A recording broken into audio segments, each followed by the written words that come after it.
time is it?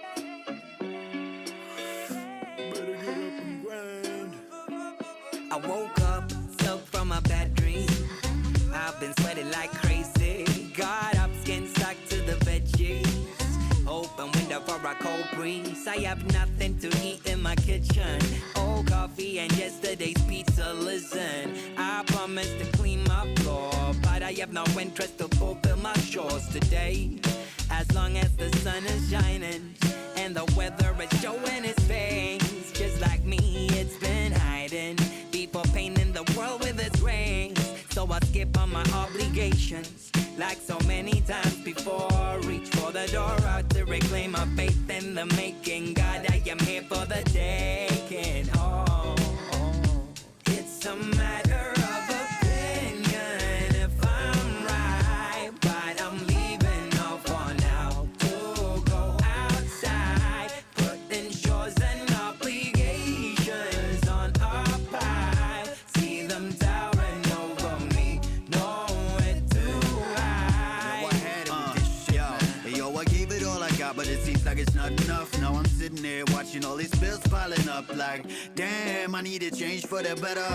Scratch that, I need a change for the cheddar. Gotta get up, 9 to 5, have a regular life. With the knowledge knowing that I'm not a regular guy. See, I be more than me's a regular. I like Optimus Prime with my spectacular mind, composing these stellar rhymes. But I'm a design a different future for me. I had a good run with it, but it just ain't what it used to be. And truthfully, I trust nobody in this industry. They only come around when they want something like a fucking leash. But I'm cool, mama didn't raise no fools, so I'ma do what I do and chunk up the dues. And I'll be back in the booth when the stars align. But meanwhile, It's a matter of opinion if I'm right, but I'm leaving off for now to go outside, putting chores and obligations on a pile. See them towering over me, know it too high.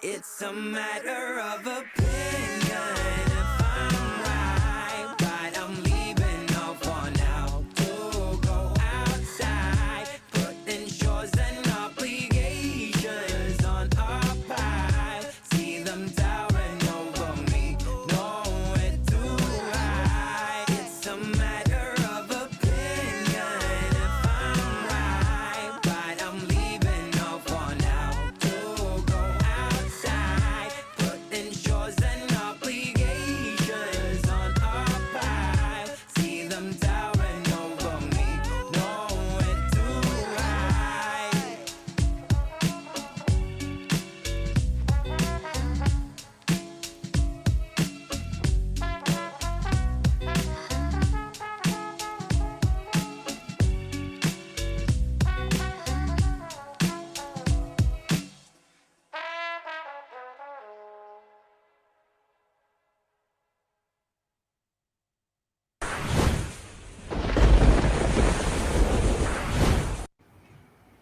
Hello, YouTube, Facebook, wherever you're tuning into. Hello, everybody.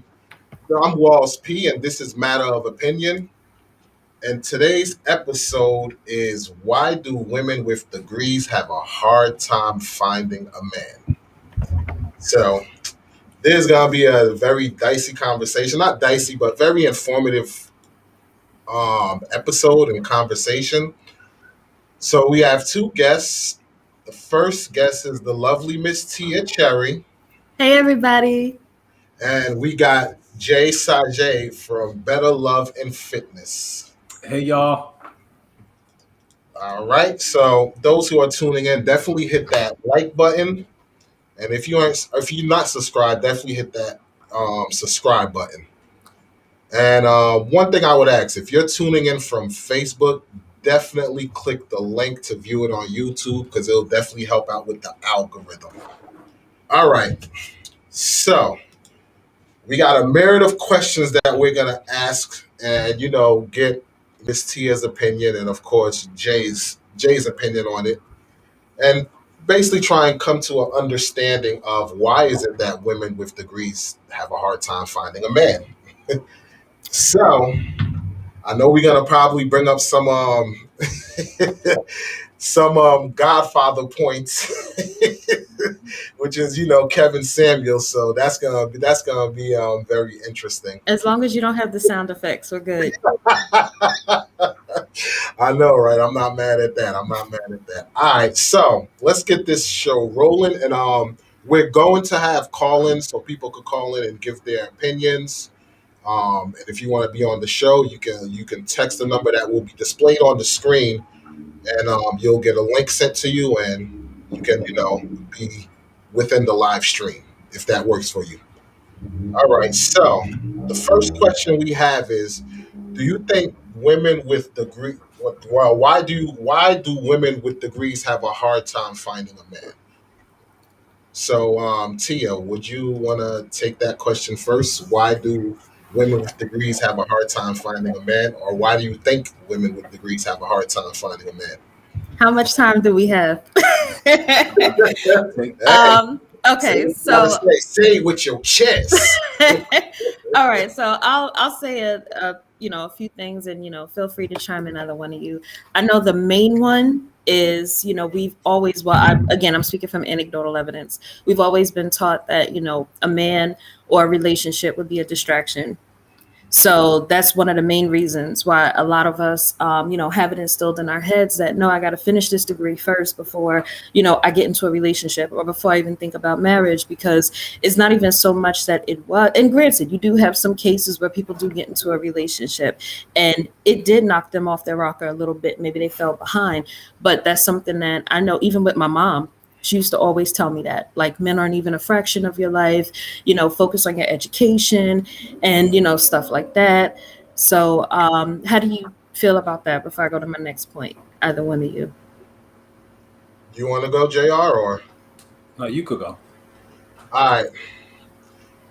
See, the problem that I have with that is I've always wondered, like, why is it so difficult to do both? Hmm. Like, pursue your career and at the same time be in a relationship and build with that person. So that's number one. I want to ask you that question first before I go on. Why is it like why do women see it such a distraction? Well, I mean, look at it like this. Like, I can speak for myself. When I was an undergrad, I had my son. When I was in my junior, going into my senior year, and usually what happens is, when that happens, what? The woman drops out of school. She either ends up working or she becomes a stay-at-home mom, and she may or may not go back to finishing her degree anytime soon. So I think that's probably one of the reasons why a lot of people will say, no, you need to finish your degree first, because things can happen. And I also hear your point, and listening to Kevin Samuels, where it's like, okay, but if, and let's just assume women were here for men, even if that did happen, what would be the issue? You know what I mean? Because it's like, you should want a family, you should want to be with a man. But I think because of experiences we've seen and that we've been in, we assume that our degree will always be there, but a man can always leave us. And I know you've heard this often. Hmm. See, I think women find a hard time finding a man when they got their degree is because they had like their standards go up significantly. Because I know a lot of people say, hey, money shouldn't be within the equation, but money does come in the equation. And what happened is once you have a woman that has her degree and she's making a certain salary, so to speak, then number one, a man got to either match her salary or be in the ballpark. And even if he's not in that ballpark, then it's a constant tug of war with her that I believe within herself, where it's like, hmm, should I, like, does this man qualify for me to be submissive to, or for me to follow his lead, so to speak? So I see it as a constant tug of war with that woman, because her degree, like, make her have a perspective of the type of men I deal with got to be at this certain level, and anything under, it's like, why should I be submissive to you, so to speak? I do see that initially, like you do have a lot of people where it's like, okay, well, I have my degree now. He has to be on my level or higher. And then once you start going through those life experiences, then it's like, oh, okay, yeah, I think I do want to give this brother over here a second chance who doesn't have a degree.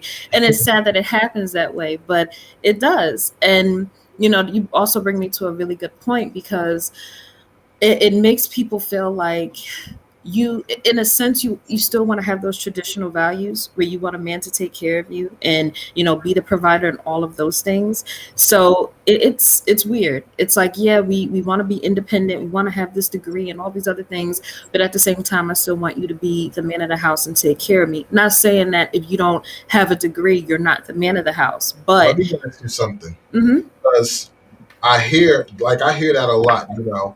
It Women want the traditional value of, you know, the man being the breadwinner and bringing, you know, basically taking care of the woman financially and everything like that, and she's Bailey the one that take care of the house and everything like that. Mhm. But it's not traditional value that the woman, you know, like, not to say pursue her career, but it's not traditional value, like the whole situation with women pursuing their careers and not worrying about not worrying about having a man till after they achieve these goals. That's not really traditional value.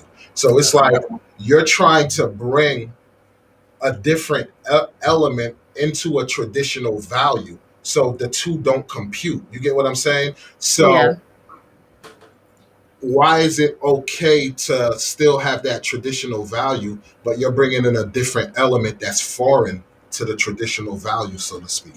Well, you Walls. Wait, Tia, let me. yeah. The thing is, they're just saying they wanna carry their weight as well. I used to have an issue with that, but I think that's fair. They just want to do their part. They don't want us to do all the work. So I kind of agree with Walls also, because you can't want a traditional man, but you're not traditional. That doesn't make sense, because how are we gonna? That's basically us being submissive to you. We're gonna do whatever you want.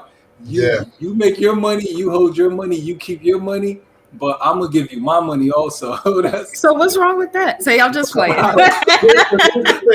the thing. If you're gonna be traditional about it, it shouldn't be who's the breadwinner.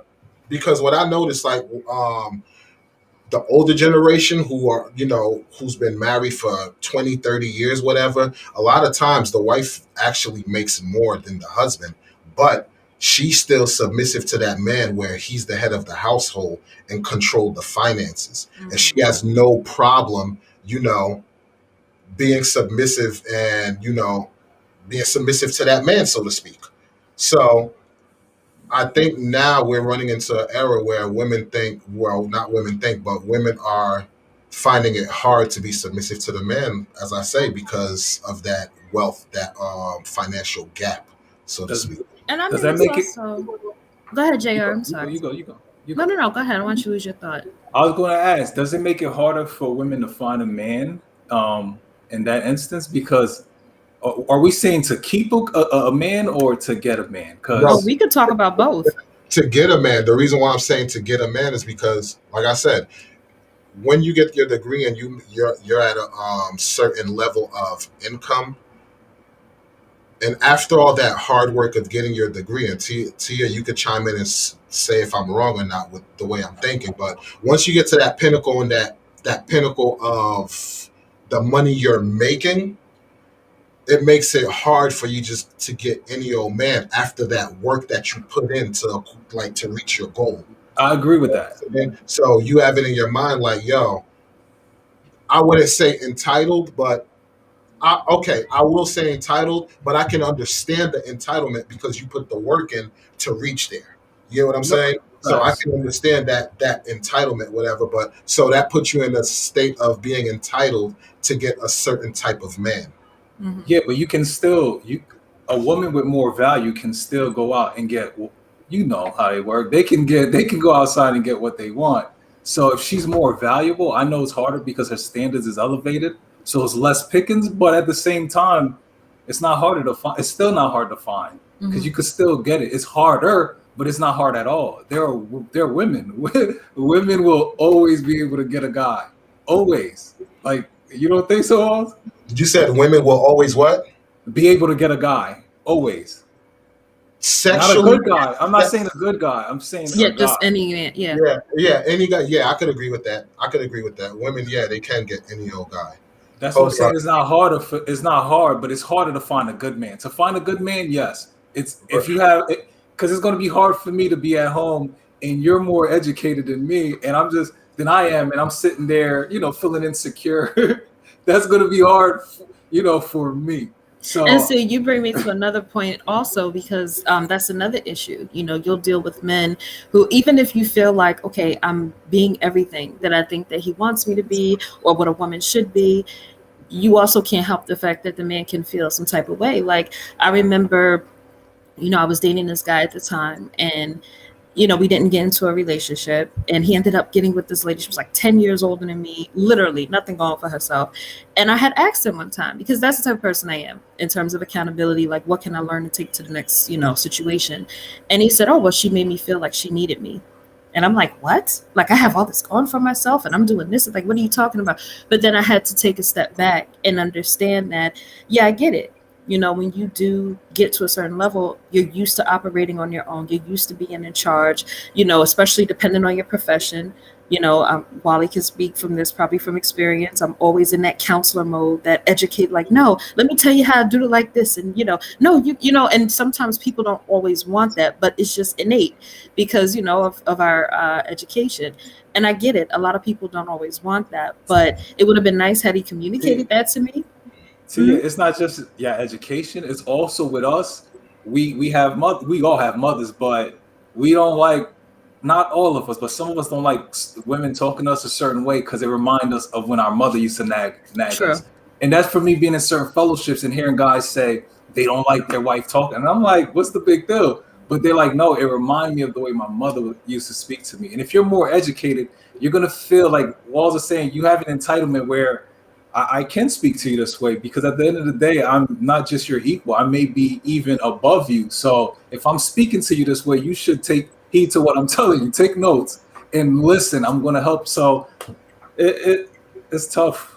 No, I definitely agree with you. And I feel like that's my issue, like still an issue for me, because sometimes even when I like talk to people and certain people and I feel like what they're saying, I'm like, oh, I have a lot of knowledge on this topic because of this. And sometimes people like pigeonhole you and they're like, oh, okay, well, you're, if it's something education, I'll just mention it. And it's like, no, I actually do more than that. And sometimes it comes off as like an elitist attitude, like, oh, no, I know more than you. But it's like, no, it's just that you pigeonholed me and I actually have something to say. Like, it makes sense. So again, I don't know if that goes back to the insecurity, but that is another thing that you have to deal with. My son's father was also like that. Like he was very insecure in the fact that, he had a trade. He had a trade. Unfortunately, he lost his job at that time. And I was in school. I was about to get my bachelor's degree. But it's like, how much reassuring are you supposed to give a person? Like, hey, look, this is what I'm accomplishing for me. But I still want you. I still want to be with you. And believe it or not, this is actually going to help us. And it brought me something else that I think Wally has said, or maybe it was JR. But the other thing is, times have changed. So the cost of living has gone up. Sometimes our salaries have stayed the same, but the price of groceries, the price of like all of these things are going up. And yeah, you do need that additional income to help. Now, I'm not saying it has to be 6 figures, but if your girl has a degree and she is making more money than you, that's actually a plus for your household. But I notice a lot of men don't see it that way. Maybe it's an ego thing. Now, here's another thing too why it make it hard to for women with degrees to find a man, because again, a woman with a degree can have it in their mindset that they should have a particular type of man or whatever on their level. The problem is, depending on when you finish school, so you got your age to factor in, if you have children or not, you got all these different elements to factor in. So if you're meeting or trying to get a guy who's on your level that make your kind of money or more, that man is most likely looking for a younger woman.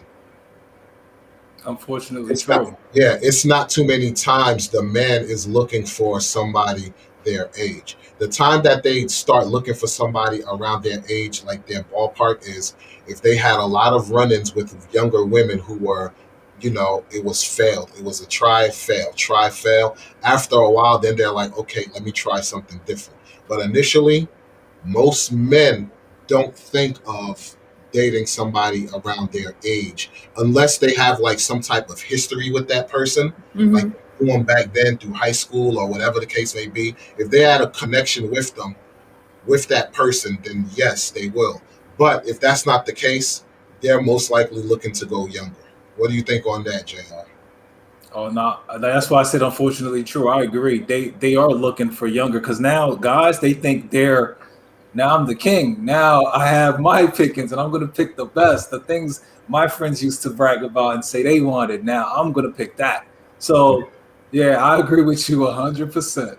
And And see, the thing with that is men can get away with doing that because two things. Number one, it's more women than men, and number two, it's definitely easier for a man to find a good woman than a good woman to find a good man.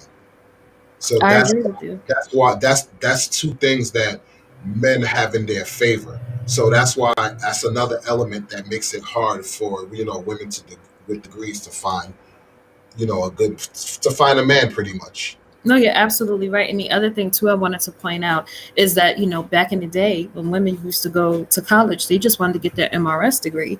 But now we're actually outpacing men and we're getting degrees at a higher rate than they are. So who are we marrying? Like there's nobody there for us.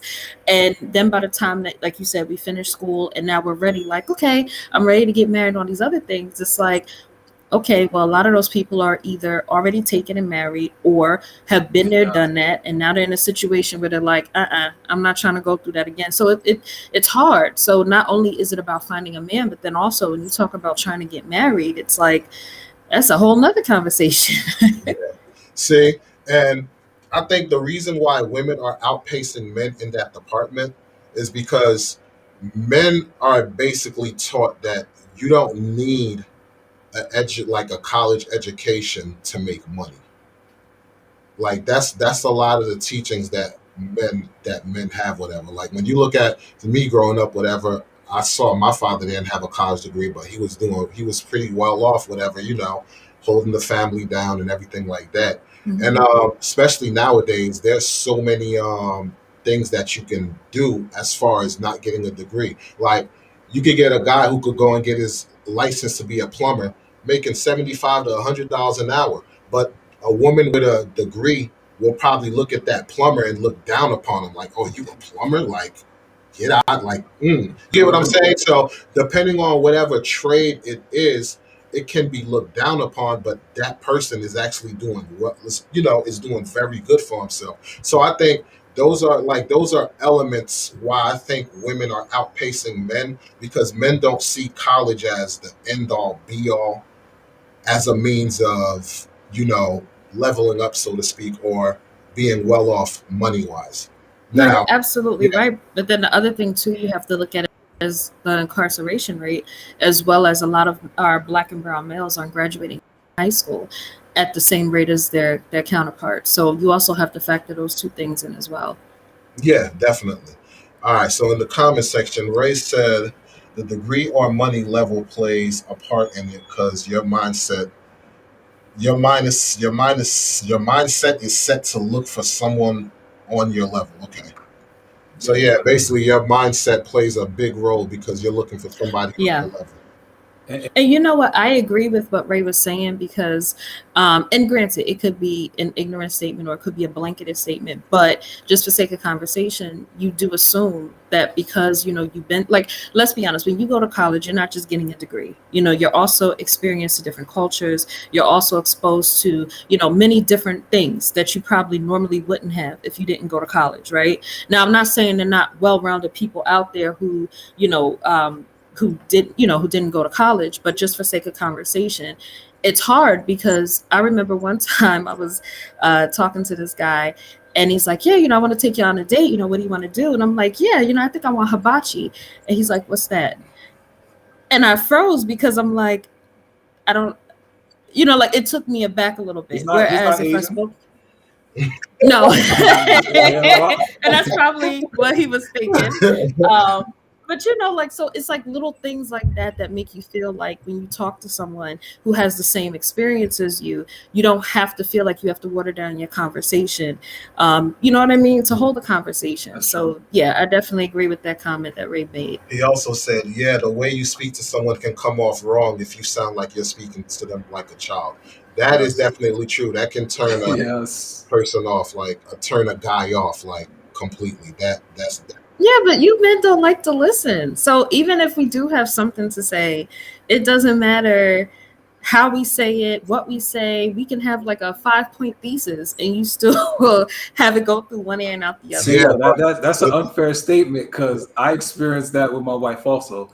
She does like I'll tell her something repetitively, not to like play her, but she won't listen. And it's like I think she just don't have faith in me because I'm not at that level I'm talking. If I'm saying try this and you'll make money, since I'm not, you know, I don't have all the money in the world, it's like, she just don't listen. So for me, it seems Yeah. like women don't listen. I'll tell you exactly what I want, but I'll get something more extravagant. It's like, no, I didn't want that. I wanted exactly what I said.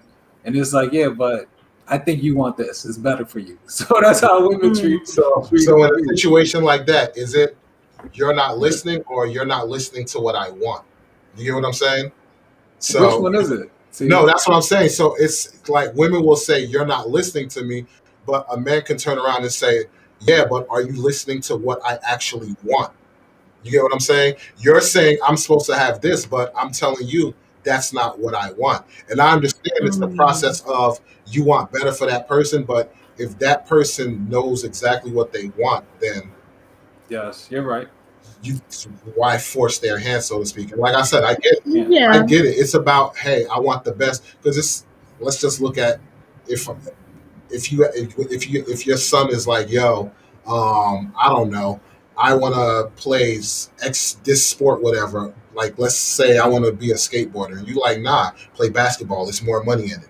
Nah, but I want to skateboard. No, I feel you should play basketball. It's more money. You get what I'm saying? Now it becomes I'm looking at my investment. Yes, it's gonna better us as a family, but I still have my own personal interest in it.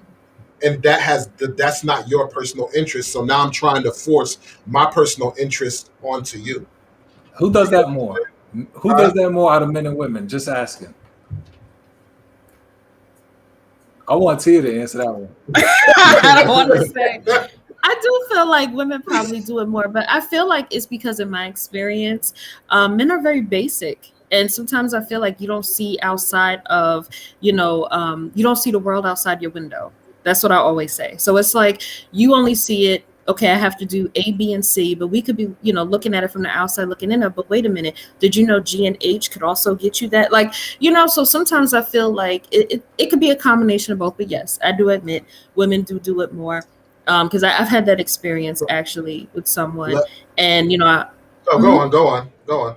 I had that experience with someone, and I'm like, oh, but if you're so great at this, if you went to school for, let's say, computer engineering or computer science, you could do this. And they're like, yeah, no, but this is my passion, is what I want to do. And it's like, yeah, I hear you, but you'll make so much, but because and it's not just because you want to tell them what to do and be their mother, but you may also see potential in them that they may not see in themselves. That's true. Because let's just be honest, our men aren't always, taught how much we appreciate them. They're not always told, hey, I'm proud of you. Hey, I feel like, they're not taught that often. So I feel like when we do say it, I don't know if it's for them, it's foreign, or if they really do feel like, oh, she's trying to be my mom, as opposed to looking at it from our side. See, I think it is men look at things in a logical sense. You get what I'm saying? Because let's look at it like this. Yeah, basic. Yeah, but here's the thing. Here's the thing. That's true. Men look at things that are basic. Women look at things from a whole different perspective, right? That's beneficial in today's time, so to speak. But let's just say, for the sake of the argument, a comet wind up hitting Earth or whatever, and all this technology, all these degrees and stuff that women can hide behind, you can't hide behind it no more. because all of that stuff is wiped out. What do you need to survive? Your basic instincts. Yeah, but see, that's what I feel But like the biggest misconception is. Just because you go to college, like, let me explain no, this to no, you. When you go to school, you have prerequisites. You have other things that you do outside of your degree. It's not like you go to school and, let's say, for example, okay, I want to be a teacher. So every class that I take is education related and it's going to set me on a path to be a teacher. And when I graduate, if I don't become a teacher, okay, work at Walmart. No. When you go to college, they give you so many different concepts. That's why they stress to you, if you do it right, if you do these internships, if you network, if you have a mentor, etc., etc., it's going to set you up where, hypothetically speaking, yeah, my degrees were in psychology, but I'm working in higher education and I'm not teaching. So that's, like I said, that's a common misconception. So even if, let's say, technology shut down today, I could still go out there and I could still work at a Fortune 500 company. I could still start my own business because of those things that I was taught when I was an undergrad. So again, I feel like that's a misconception. Yeah, but what I'm saying is take all that out of the equation. Like, for instance, how COVID had shut everything pretty much down, so to speak. Now you had some people whose job they were still protected, right? Yeah. Like still was able to get income or whatever. But what about what about the people whose job wasn't? They didn't know what to do. Like, they pretty much lost their mind. They didn't have like no plan B or whatever, because that's what you had like set up, so to speak. And what I'm saying is men thrive in those situations because we think logically. You get what I'm saying? So regardless, whatever happens, we're gonna figure out a way to make it work. We're gonna think out the box when it's necessary. Yeah, If it's- but I Walls. feel I like think females do that too. To be absolutely. they women. Man, listen, women, no. we will sell Women- plates, we will do women- hair, I we will understand. do, and all of No, those things do not require Yeah. degree. That's why I said you have I a understand that. misconception. It's of not a what- misconception. Yes, what it I'm saying, is. what I'm saying is men have this mentality. That's why a degree is not held at the top of the list, where we're gonna just forego a relationship, forego looking for that significant other on the strength of a career. That's what But I'm see, trying to say. I could agree But- with that. Yeah, I hear you. But, and I know my friends always get on me because I keep saying that every time I'm about to say something. But you fail to understand that, and this was what my mentality was. My degree will never leave me because of the simple fact that no matter what area that I go into, a lot of times when you apply for a job, now I know some people say it's the latter, but if I have a degree, I may get hired over someone who doesn't, because again, of those basic skills, those soft skills, those things that we were taught in undergrad that somebody else may not have had. Now, I hear what you're saying in terms of, okay, with COVID, if things shut down, what would they do? All these other things. But you fail to realize that you could still be resourceful. Like I said, being in school, it still taught me how to run a business. I don't have to have an economics degree or a business degree to know how to start my own business. I can still do a nonprofit. Like, there are other things that you can do. So yeah, we're not combating that. What we're saying is men don't hold that as a top priority. Okay, so then let me ways to make- tackle that part too. I was getting there. Then the other thing is also, you have to understand that women outnumber men. And I feel like in I don't know if it was a live or a show that you guys were doing, someone had brought it up. I don't know if it was Nene or someone else, about how women outnumber men. So for you will always have, various options, right? And for us, when we look at it, I hate to say it, but a lot of us have experiences with men that aren't that great. So for us, if I have a choice of taking a chance with this man and it may or may not work out, but I know if I do this option and I get my degree and I go into this career and I can make a difference and I can, and this is my passion, I'm going to go with the option of the career and the degree because the stability. So that's more important to you, having the degree over a family? I'm not saying it's more important. However, as someone who is a single mom and someone who has been operating on my own for a very long time, if I know that at the end of the day, if I put all of my effort into my job, it's going to pay off. But and then I'm just going by my anecdotal experience. But then if I put all of my effort and energy into this relationship, it's a possibility that this isn't going to work out. But But see, that's a lack of trust, and that lack of trust, there's gonna be times we're gonna fail you. It's just gonna happen, and that lack of Absolutely, and trust that's is the gonna be like, problem. see, but there here's you the go. thing. But here's the thing. See, this is the problem that No, I I have. haven't given up No, on men. I this is just see this is strategic the guys problem. comment. This is the problem that I have. The problem that I have is women have no problem getting their degree, investing their time into this Fortune 500 company that can drop them at a dime, and Hmm. they'll get up, dust themselves off, and go right to the next company, right? Yeah. But when it comes to a relationship or a man, they want guarantees, and that's the issue. Women like women with degrees will be perfectly fine with no guarantee that they get their degree and it's gonna have them well off and well taken care of. But when it comes to a man, they want guarantees. Yeah, but And with a see, man, with a man, they'll take the failure and stop right there and say, you know what, I'm done looking, yada yada, this, that, and the third. But if that Fortune 500 company who they invested everything in for the last 10 years just drop them at a drop of a dime, yeah, they'll be mad, whatever. But guess what? They're gonna dust themselves off and go look for the next Fortune 500 company and be like, they're not gonna say, oh man, I hope this job don't screw me over. No, they're gonna take the job. Oh, I got a new job. Come on, let's go. You get what I'm saying? So yeah, whenever it comes to men, women always have that quit mentality.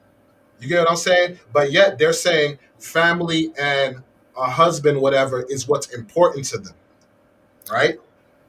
I hear what But you're saying. And my friend just sent me a message. So let me just address this. If it weren't for the relationship I'm in now, yes, I would feel that way. Prior to that. But and also, like I said, for the strategic guys, aka Kevin Samuels, no, I haven't given up on men. But I agree with you. It is a lot of accountability that needs to be taken in terms of the type of men that you choose. But you can still choose a man who is, the best for you. And things like, for example, I was one of those women, operating on a timeline, and I felt like, oh, I would be married by 30. You know what I mean? And unfortunately, the gentleman that I was with, he passed away from congestive heart failure. So that did a lot for me and made me feel like, well, dang, you mean to tell me not only do I have to worry about the basic stuff of why a relationship wouldn't work, but it's the possibility that this could happen. So it's not always about, taking accountability in the type of men that you choose. Sometimes things happen outside of our control that also makes us feel like, you know what? This is even more of a reason why I'm gonna push myself into being a workaholic, because guess what? I didn't have to deal with those emotions. You know what I mean? So I just wanted to point that out. But again, if it wasn't for the relationship that I'm in now, absolutely. I never thought about getting married. You can ask my friends. I'm like, oh, yes, I love my son. If I had to do it all over again, I originally didn't want to have children. But like I said, it does take the person that you are with to make you feel like, oh, okay, maybe marriage is a possibility. Oh, okay, I wouldn't mind having a kid again. And again, it had nothing to do with past experiences other than the example that I just gave. But for the women who do feel that way, yes, they do feel like if I get my degree, do what I need to do, yeah, I can get laid off. Yeah, COVID could happen, but guess what? I can still get another job. So like for me, I work in higher education. You know how many colleges and universities there are across the world? And even if that doesn't work, I could go through the K through 12 sector or be an independent contractor, or like there's so many different options out there for me. But when it comes to men, it's like, okay, I'm investing my time, money, and energy in this person. It may or may not work. If that doesn't work out, I can't go to the next man and say, hey, I have 5 years of experience with that other man, so that looks good, right? You want to get in a relationship? No, it doesn't work that way. that's true. All right. So we're gonna move to the second question, which is, do you think men are intimidated? Pretty much intimidated by women with degrees or whatever. I guess I'll take that first or whatever. Yes, I believe a lot of men are intimidated because they feel like less of a man because they're not controlling the finances, and a lot of men a lot of men think traditionally where they're like, I should be the breadwinner, you know, taking care of home, yada yada. And like you said, Tia, women are outpacing men, and a lot of times in the black community, women make more money than the men do. So yeah, a lot of men are intimidated because they feel like they're less of a man, um, and pretty much like I guess pretty much they're like the runner up, so to speak, in the relationship. You get what I'm saying? The woman is the one that wears the pants. What do you think, Jr.? Do you think a lot of men are intimidated, or No, I definitely, yeah, absolutely. Not just it's because our insecurities will make us intimidated. Where we want to make the money. We always heard we had to make the money. We had to be the boss of the house. We had all of these. We have to. So when it's the other way around, it's like, wait, I'm not a man. Then they told me for me to be a man, I had to do. So yeah, a lot of us are intimidated. I'm in that situation where my wife is the one making like the bank, and that I'm the one that I'm at home, the babysitting, not babysitting, but taking care of my son. So I don't feel intimidated by that. I don't feel insecure. I feel like she's holding it down right now. Mhm. My goal is I would love to be able to retire her where she could stay at home, and enjoy her child, enjoy her, enjoy me and blase blah. So I'm not intimidated, but I think a lot of men are intimidated, to be honest. They some of them wouldn't admit it. They won't admit it. They'll show little jealous signs, but absolutely. I agree. What is your take, Tia? I definitely agree with you. Like I said, I've been in situations where I felt like, men felt intimidated by me having a degree because they felt like they either couldn't compete or they felt like, now that meant that they had to, do certain things. And it's like, no, just because I have this going on for myself doesn't necessarily mean, oh, you have to be on the same level or you have to be a doctor or, you have to do any of these things. But again, going back to their egos, I guess maybe that's why they feel that way. But again, that's not always the case. But yes, I have seen those instances. All right. Wait, before you move on, let me say though, it's not. I don't think the issue with the woman having the higher education is solely on the man being insecure. I think some of it has to do with the woman feeling like I got I'm the big dog and I'm going to talk to you certain ways. That have a lot to do with it. Cause my wife don't talk to me, like she don't talk down to me. But if she did, I'd have an issue. I'd feel insecure. I'd feel intimidated. I would start problems. But I feel respect from her. So I think it has a lot to do with the woman as well. So we can't forget that too. And let's be real, man. Us men, man, we got a hard exterior, but we soft as jello. You Like already it know. is so easy to bruise a male ego. And I give women that because women, y'all are tough. Y'all like women are tougher than men. I'm not even gonna lie about that. Y'all can take more, y'all can withstand more, y'all can weather the storm. Men, yeah. Yeah, we trust me, we come off as we're tough, whatever, but man, trust me, it's easy to bruise a man's ego. Like, Easy. yeah. It's too. Well, you know what though? We were born with insecurities, and I know this may sound dumb, but being born with a penis, you're insecure. Y'all wasn't born with that. Automatically, yeah, automatically. Yes, y'all, the females, y'all the ones that take on insecurities. Like, okay, her hair is this, like y'all accept it. With us, we're born with it. So anything can hurt us. Anything can hurt our. Yeah. It could be small to someone else, but to us, it's like, no, this means something. And it's the principles and. Especially when it comes to the Johnson, that's like where men are most insecure or whatever. Yeah. Like when it comes to the job, because at the end of the day, there's nothing you can do about it. Like women, if a guy be like, "Yo, your hair's short," women will put wigs and stuff on, whatever. Like there's ways to accommodate. For dudes with their Johnson, a woman just be like, there's surgery, there's enhancements. Yeah, but what man is actually doing that? That's crazy. You get what I'm saying? What Yeah. man is actually men aren't now. I don't know. Maybe there's a high percentage of men that's actually doing that. But yeah, me personally, I'm going by anecdotal evidence. I haven't heard or an article popped up across my thing saying, "Hey, a man had enhancement surgery." There's been men that done that. I'm pretty sure there's men that have done it, but on a wide scale, Oh no. Who would do that's that? that's what I'm saying. On a wide scale, nah, I don't.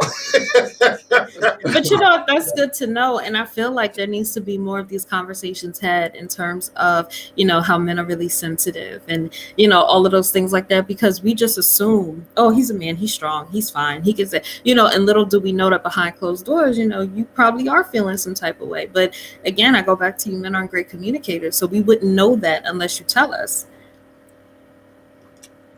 Kirby made a good point. He said, "I think men are more intimidated by beauty than her degree." Speaking for myself, it wasn't a concern because I was working on my degree as well. Yeah, I guess if you are working on your degree and everything like that, but yes, men can be intimidated by a woman's looks. Men can be intimidated by a woman's look. But Definitely. anything that add value to her can intimidate. So Yeah, it can. It can, but when you're just meeting a woman Mhm. and like y'all don't even get into like the whole career talk and everything like that, a man is Okay. intimidated by her looks. Especially if you feel like you overachieved, yeah, you'll be intimidated by her look because you're like you don't want to do anything to mess this up, so to speak. Mm-hmm. You get what I'm saying? So yeah, you can definitely be intimidated by the looks. That's a good point. That's a very good point. All right. So anybody else want to add anything, or did y'all see any comments to chime in on? Yeah, I mean we could go back and go through the comments, whatever. But yeah, Yeah, I was trying to look on my phone because, I can't scroll up or down on Restream. oh yeah. Let me see.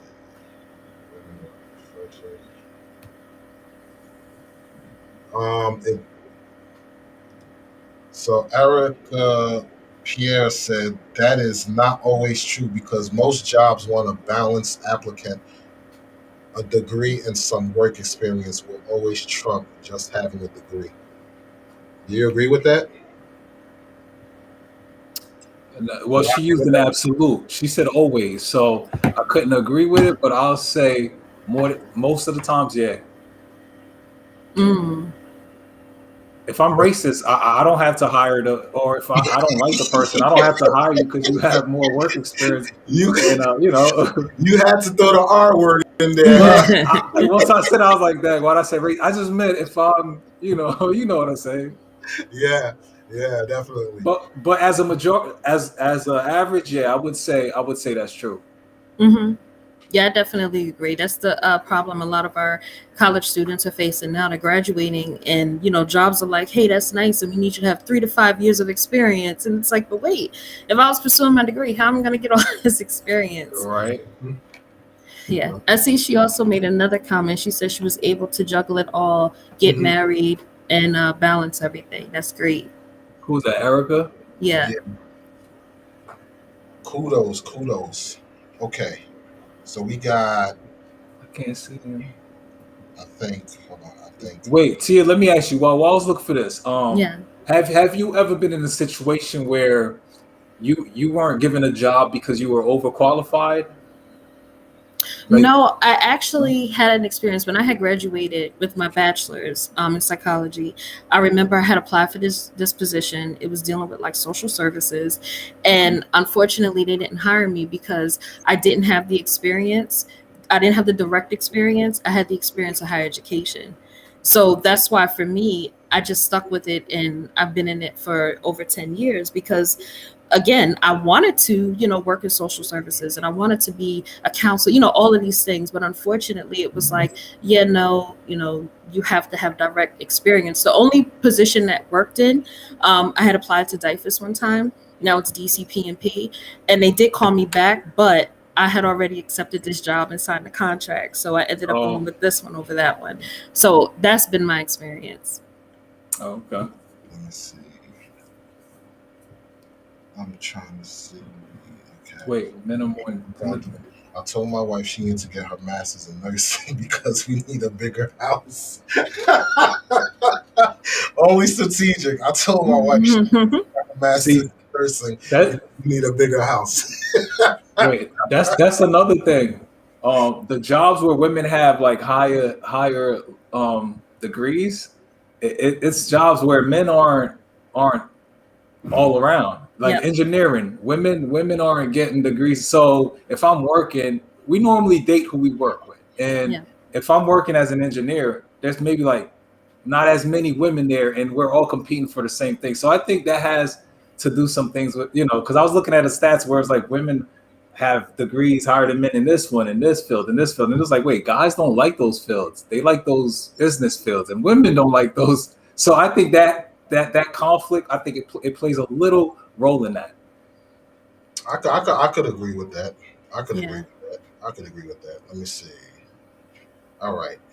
I'm trying to see, is there any more comments that we? Okay, let me see.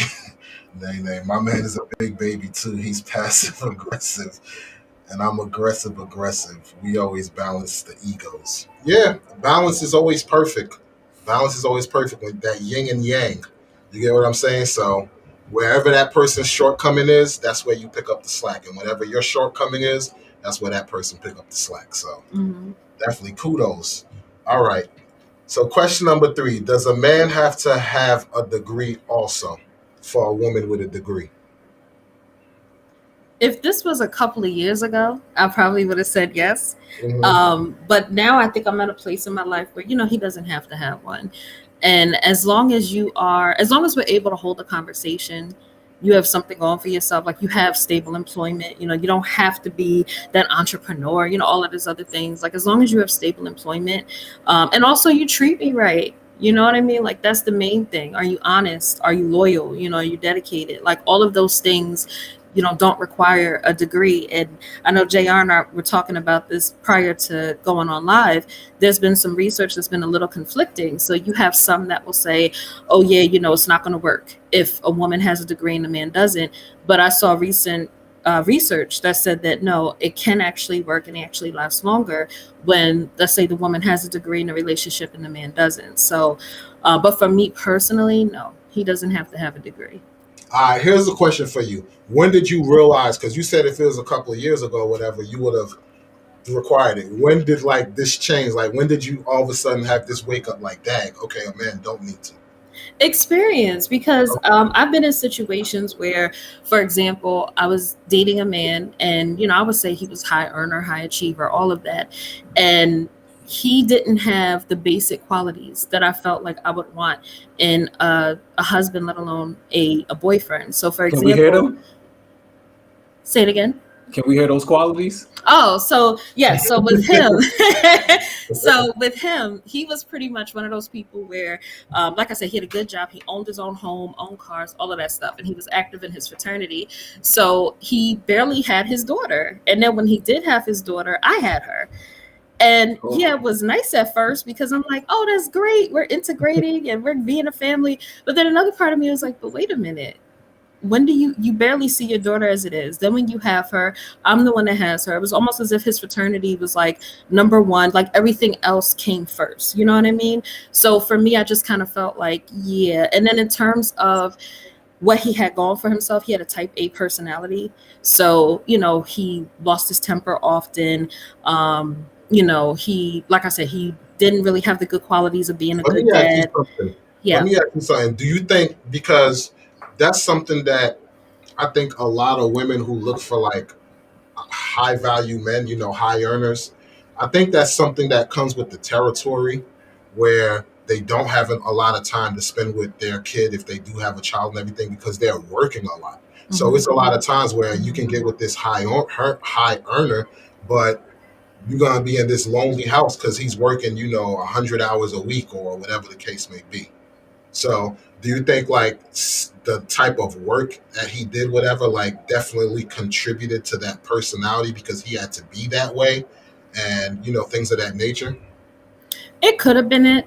I will admit that could have been it. And I know at one point he did eventually. This was after we dated. He eventually lost that job because of his temper. He worked for DAFIS and he spazzed out on one of his clients who was in foster care.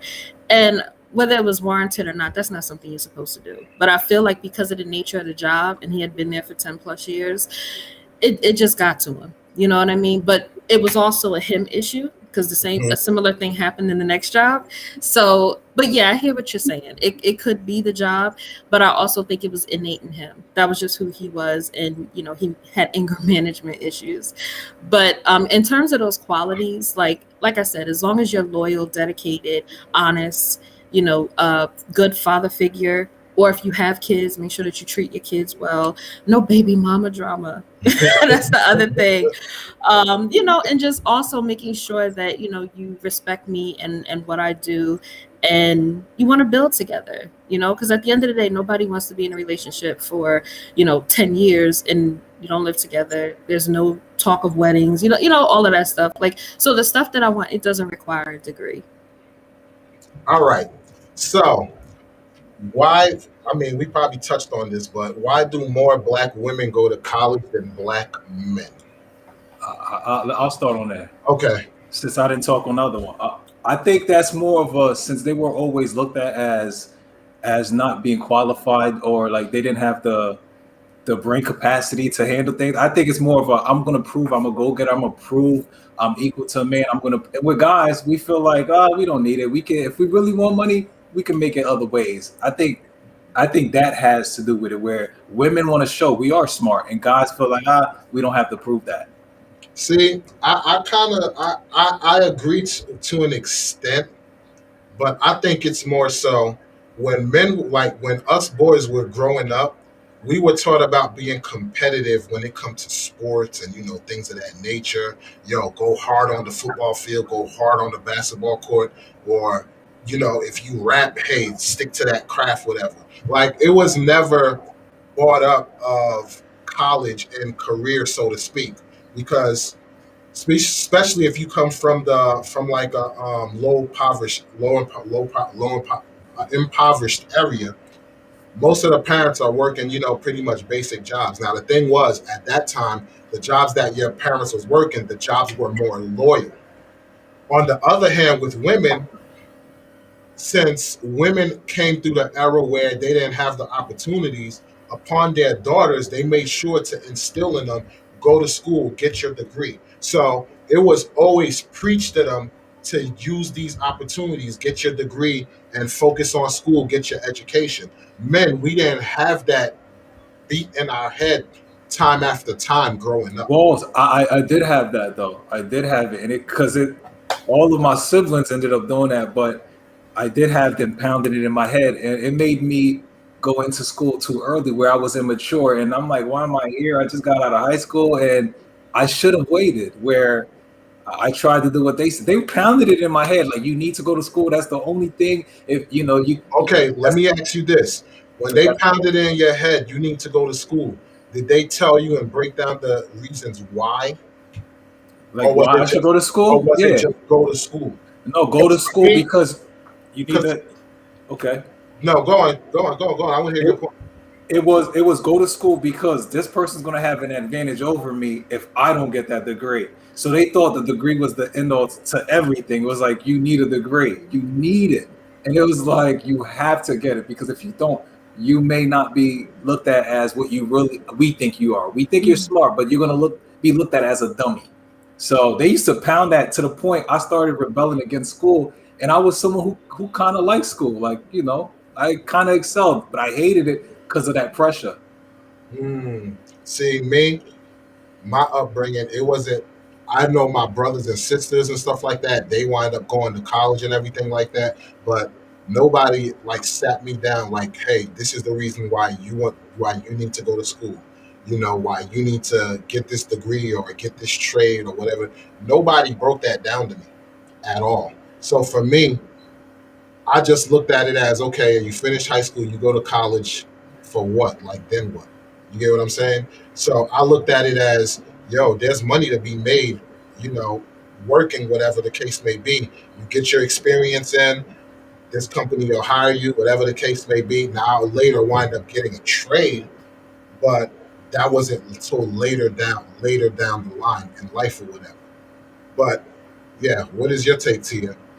It is twofold. So on the one end, you have well, for me, it was a lot of the women in my family who didn't have degrees, who are pretty much saying, like, no, you need to go to school, don't depend on a man. And mind you, they were married. So I don't know if it was because they had to depend on their situation, and whether they were happy or not, they just stuck it out. Because let's be honest, if the man is the breadwinner, and usually in most cases, women still make less than a man. So I guess they felt like if you want to have your autonomy and independence and, your own money, and you don't have to settle, everything was always equated to a degree. So I wanted to work after I graduated from high school. And my mom was like, no, you're going to go to school, you're going to go to college, at least do 1 year. And if you don't like it, okay, fine. But I did 1 year and I was hooked. And then the other thing too, you have to understand is that, like I said, for women, a lot of us feel, and for Black women, a lot of us feel like in order for us to excel, to have our own money, we have to have a degree, because that's the only way we'll be able to compete. It's a man's world. So a lot of us feel like if we want to make our own money, we want to reach that 6 figures or whatever it is, we have to have that degree.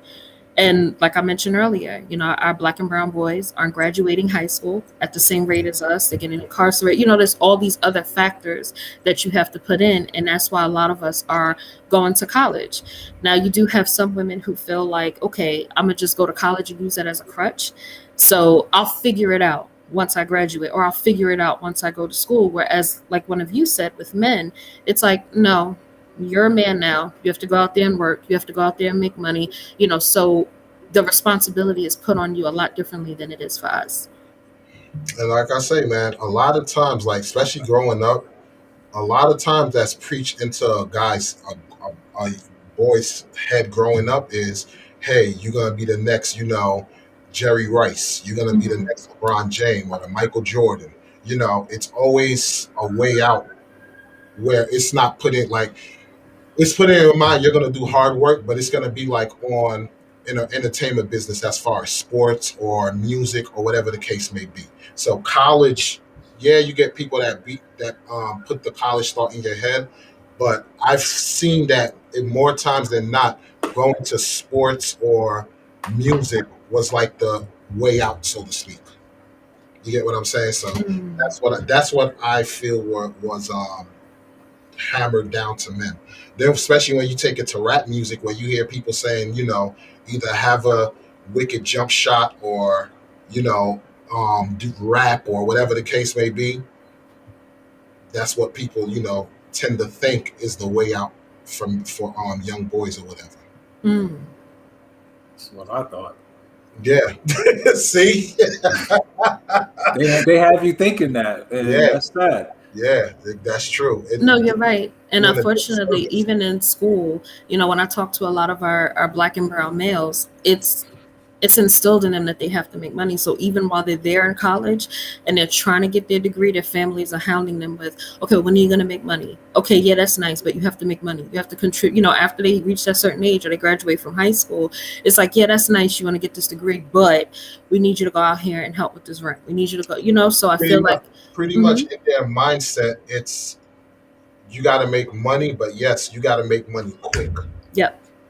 It's being taught in your head that you put in this work in a short amount of time, you should be able to make money, and it don't work that way. No. So, Absolutely. I agree with what you're saying 100%. I agree. And I like the facts Nene put up. 70% of Black women are in the process of starting or running new businesses, compared to just 10% of white women and 15% of white men. Harvard Business Review, May of 2021. So see, women saying I got a PhD is paying off. Black men are saying they can't even get on the stats. Like, that's kind of we're sad. Wow, it's only those three. Yeah, pretty much. Hey, don't get me wrong. Us brothers, man. A lot of us need to level up, definitely. So, which we'll talk about, as the last question or whatever. So, being the fact that, well, in your opinion, for women with degrees, do you think it's easier for them to find a relationship if they use a dating app or actually meeting people through socializing? Dating app. I definitely feel like Why a is dating that? app. But let me just say this: with my boyfriend that had passed away, him and I had met on a dating app, Okay. and so I just feel like the dating app is different because one, you don't have to leave the house. Let's just talk about that, right? So going back to those traditional things, right? So a lot of us, I mean, let's be honest, if you've gone anywhere, the men are huddled in a circle, they're on their phones, they're talking amongst themselves. Women are the ones who, are mingling with other women, and like we're the ones who are more out there than them, but for whatever reason we still don't approach the guy, right?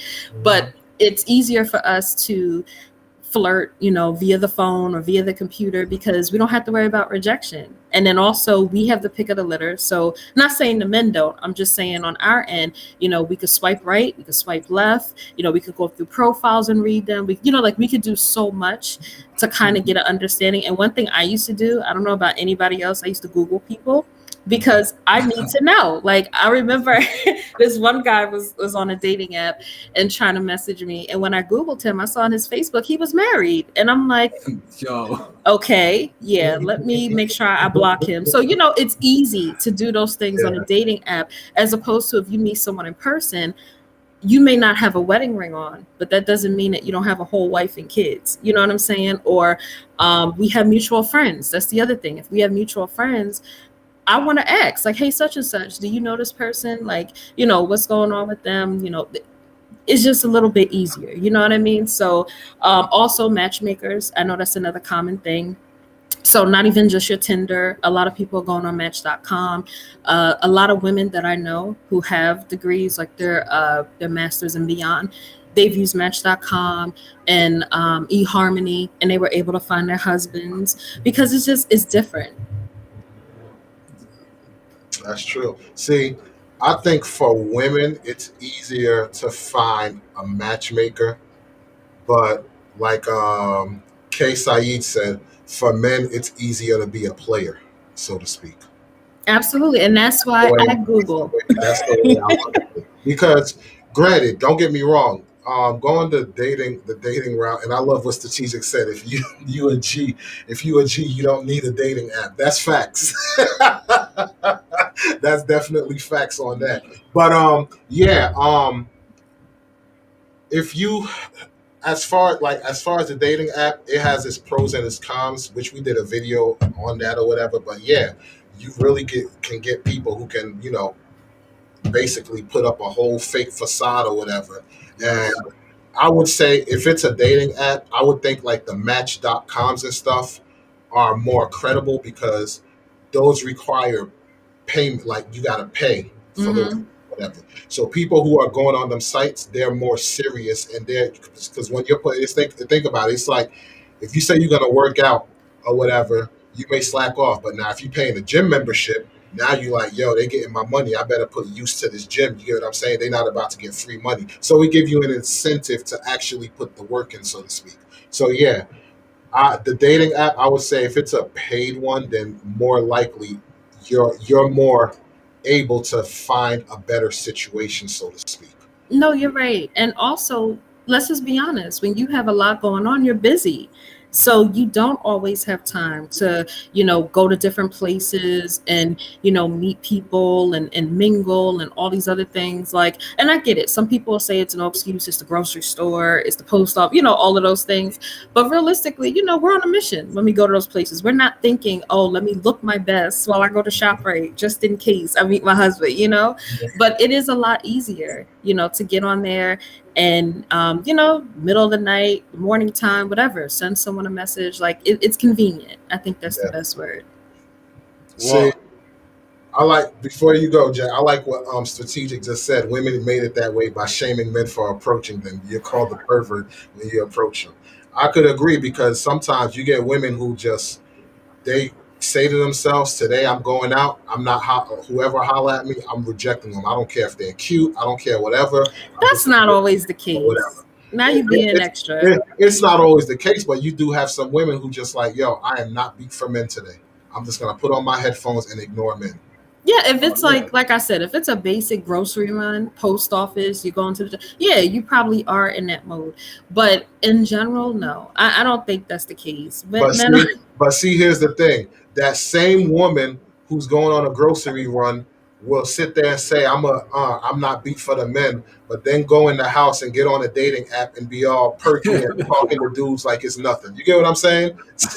I told you it's convenient I because understand, you could but, pick your favorite pictures, whenever you had your best on. but Tia, you're missing the point. The Okay. point is that women make it harder for men to approach them because of that attitude, so to speak. I understand you're saying the convenience and everything, but at the expense of your convenience, it's making it harder for men to approach because y'all on some I'm not beat. It depends And on your approach. But see, that's the thing. We don't know which approach will have us shamed on. Look at this guy trying to holler at me on. Like, that scares us. And we are scared. So once you put us on social media, like this guy tried to slide it, now Mhm. we're not even talking. Like, we're scared Yeah, to approach. now it's not even, hey, I got rejected one on one. You like I be seeing on social media where chicks be putting dudes' whole conversations on blast. Like, and do you really think that's gonna make men want to approach you and like be credible, be credible, or not watch what they say towards women and stuff like that? Because you never know when you're gonna be put on blast. So I can agree with strategic on that. Women, y'all tend to make it hard for men to approach you. No, it depends on your approach. Like I said, men rarely approach nowadays. We Yeah, can't. yeah, that's why. Yeah. Women make it hard for them to approach. Like, But it depends on your approach, though. I hear you, but hey, put it No. like this. Back in like the 90s, it was so much easier to approach women. And you had dudes that would approach women in some disrespectful ways, and the women would still holler back or something. But now, they just ignore you. Yeah, Like, I don't think it's the approach. I think if y'all feeling the guy, if he come up to y'all, even if his approach is off, y'all won't shame him. But if y'all not feeling him, it doesn't matter what he say. He's gonna get Yeah. swerved. He's gonna get Yeah, swerved. but it depends on how you do it. You make it seem like we're gonna say like in his face, like "Ill, get away from me" or something that's Some gonna do, degrade some him. do. yeah, I Okay. remember when I was younger, man. I went to step to a chick, whatever, and the chick was like, "Yo, where you from?" I was like, "Linden." She was like, "Yeah, keep your ass in Linden." Like, Wow. you know what I'm saying? So women can be It be very like that. disrespectful. Yeah. See what I'm saying? So I understand you with it depends on the approach. That's fine and dandy, but the clapback be serious. Yes. See, I guess it depends on the type of women that you're talking about and that you approach. But Because go on. no, go ahead. No, go on. I want to hear your point. Yeah, I was gonna say it depends on the type of women that you approach. Because in my experience and even my friends, like I have yet to, like, even if we're not interested in a guy, we'll still respectfully decline. Or, women, we always use that term, "Oh, I have a boyfriend," or, something like that, just to make sure that the guy like gets the hint, okay, I'm not interested. But I have yet to see, and again, it could just be me and my circle of friends. I have yet to see anybody be that disrespectful. Yeah, but It could be the type of woman you approach. But here's the thing: you don't know what type of woman it is till you Yeah. approach to them. You'll never know. So right there, that doesn't hold weight because you won't know the type of woman till after you speak to them. No, If we you can tell by No, appearance. no, huh? you Okay. can't. No, that's not That's true. judgment. You Okay. can't- You can get some dime pieces who you would think they're gonna be snotty and they're not. That's why you get guys who be like, "Yo, when I first met you, yo, I thought you was conceited," and they're like, "Nah, why you?" And then you get the girls who, like I always say, their face look like it got hit by Amtrak, and they act snotty and conceited, and you like, seriously? Like, you get what I'm saying? So, yeah, man, I understand you saying it all depends on the woman, but yo, you don't know, and you saying looks whatever. Now we're going into judging a book by its cover, and we're not supposed to Facts. judge a book by its cover. We're supposed to go by No. But hold on, because here comes the hypocrisy. Because Yes, sir. you guys, especially with you and your godfather, when you start talking about, oh, well, if you meet Tyrone from the block and you try to get a relationship with him and then you're upset at the outcome. Isn't that in a sense judging a book by its cover? No, that's not judging a book by its cover. What we're saying is you won't know until you actually speak and have dialect with this person. If you speak and you meet the person and then you figure out what the person is about, then you keep it moving. That's the difference. But how am I gonna know how a woman is if I never had no interaction with her? But it's the same thing with us. How will we know how, such and such is going to be if we don't have a conversation and interact? Okay, so exactly. So if you just reject them off the bat based on their looks, how are you gonna know? You could get somebody that's a full-fledged 6-figure earner, but dressed thuggish as whatever. But that's pretty much just the way he liked to dress. Then when you pick his brain, you like, oh wow, this dude is intelligent and articulate. You get what I'm saying? So it's just like how you say, yo, you could get a woman who dress like a SLUT, but she's really not. But you won't know if you don't have that interaction with her. Sure. I hear you, but once you do have that interaction and it doesn't go well, or you get into a relationship with them and it doesn't turn out right, you can't blame anybody but yourself. But you can't blame nobody but yourself. But what I'm saying you just hit the nail in the coffin. You can't blame anybody but yourself. But what these women or men do is they blame that other person for their choice. And that's where the problem lies. So you said it perfectly. Blame yourself. But do we blame ourselves? No. We point the fingers at the other person. It's easy. I said, brother preaching. Yeah. You feel me? So yeah. No, I definitely hear what you're saying. What was you about to say, JR? No, I was gonna say don't move on to the next question yet though, because I do want to answer that. I have a different perspective because when Black Planet and them things started coming out, the newer chat sites, I used to be on those things, and I was single, so I don't believe dating apps work. The reason they don't work is because I would fall in love, and I would say fall in love over the internet. We're talking to them, and then I'm calling, and we're talking till like 3 a.m. I was falling in love, and then when we meet, and let's say the first night or whatever happened, and then it's just more of I'm over it, and I go to the next. And I'm not trying to make myself look bad, but that's happened a few times where it was like I thought she was different. She made it seem like she was different online. The way she acted like she was cool, like not her looks, just who she was. Mm-hmm. And I'm like, you know what? It doesn't work because you could be who you want online, but when it's in person, you're not that person. You don't feel as comfortable. It's just different. So I think dating sites cannot work because how will you know who you're really talking to? You may be talking to a pedophile, and it's like, how do you know that? Like, how would you know? Well, now, I told you, Google is your friend. Let me ask you this. When you say they're not acting the way they are, was it like more so they was acting shy, or the fact that you got the cookie the first night? Like, what was it exactly? Yeah, it was that though. And I have issues with that. What? Giving it up the first night? Tia, I know you're going to say it's I hold that choice also, but still, giving it the first night was a problem to me because it's like, dang, the first night, and I was feeling them, but it was like, I still took it, and it's like, you gave it the first night. I cannot. But let me ask you this, because if you say you was falling in love with the person and they was falling in love with you, correct? Oh, yeah, on the phone, but we haven't met. It was just phone talk. I understand that, but I dig it.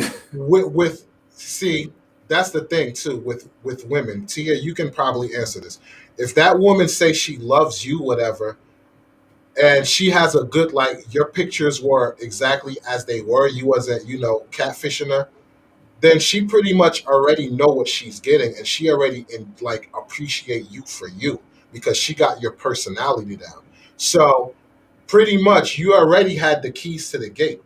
Yes, but being immature, I was young, so at that age, I'm not seeing it that way.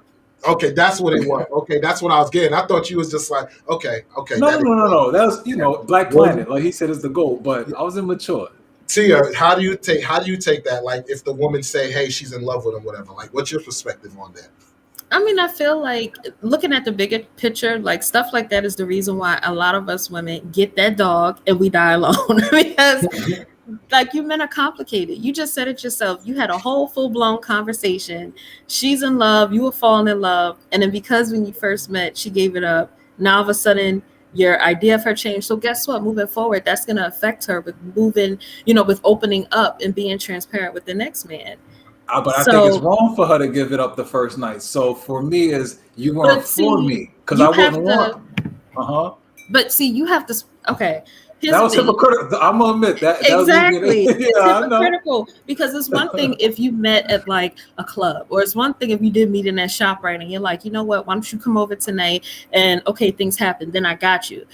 But even still, I've heard plenty of people say they know of people who gave it up on the first night and they're still together, or it turned into a marriage. So in a sense, you kind of prejudge that person. You should have gave No, her a but chance. you See, said it turned into a relationship, but did that relationship like last 50 years? If it's like 5 years, it could I end. mean, they're Like, not that old, so I can't say I that. can't say it's successful. see, So Jr. I had a whole different perspective, boy, because if we met up and we wind up having sex, then you got a man.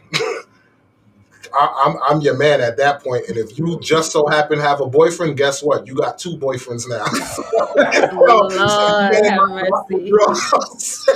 Lord have yeah, mercy. You mean to tell me we had all this conversation, we love each other, yada yada, this, that, and the third. I meet you, you give up the goods, and it's we done. Oh, no, but it was no.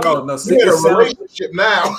no. Well, it sound that base. It sound that simple. It wasn't. It's not like it's over. It's just more of a why am I acting that way? When I reflect over, it's like why was I tracked it back to I think I lost some type of respect. I'm not saying like right then and there it's just she's just the worst. Nah, it was just Nah, like why am I acting this way? And it was like yo, you were feeling her because you thought she was different from the others, and she just I don't know. Like when they do that, it's hard for me. see, it gave me a different perspective. It had me like, You're yo, right. my game tight, boy. It made me thinking I could talk freaking the Virgin Mary out of her panties the same night or something. Like it had me thinking, yo, all right, my game is on point.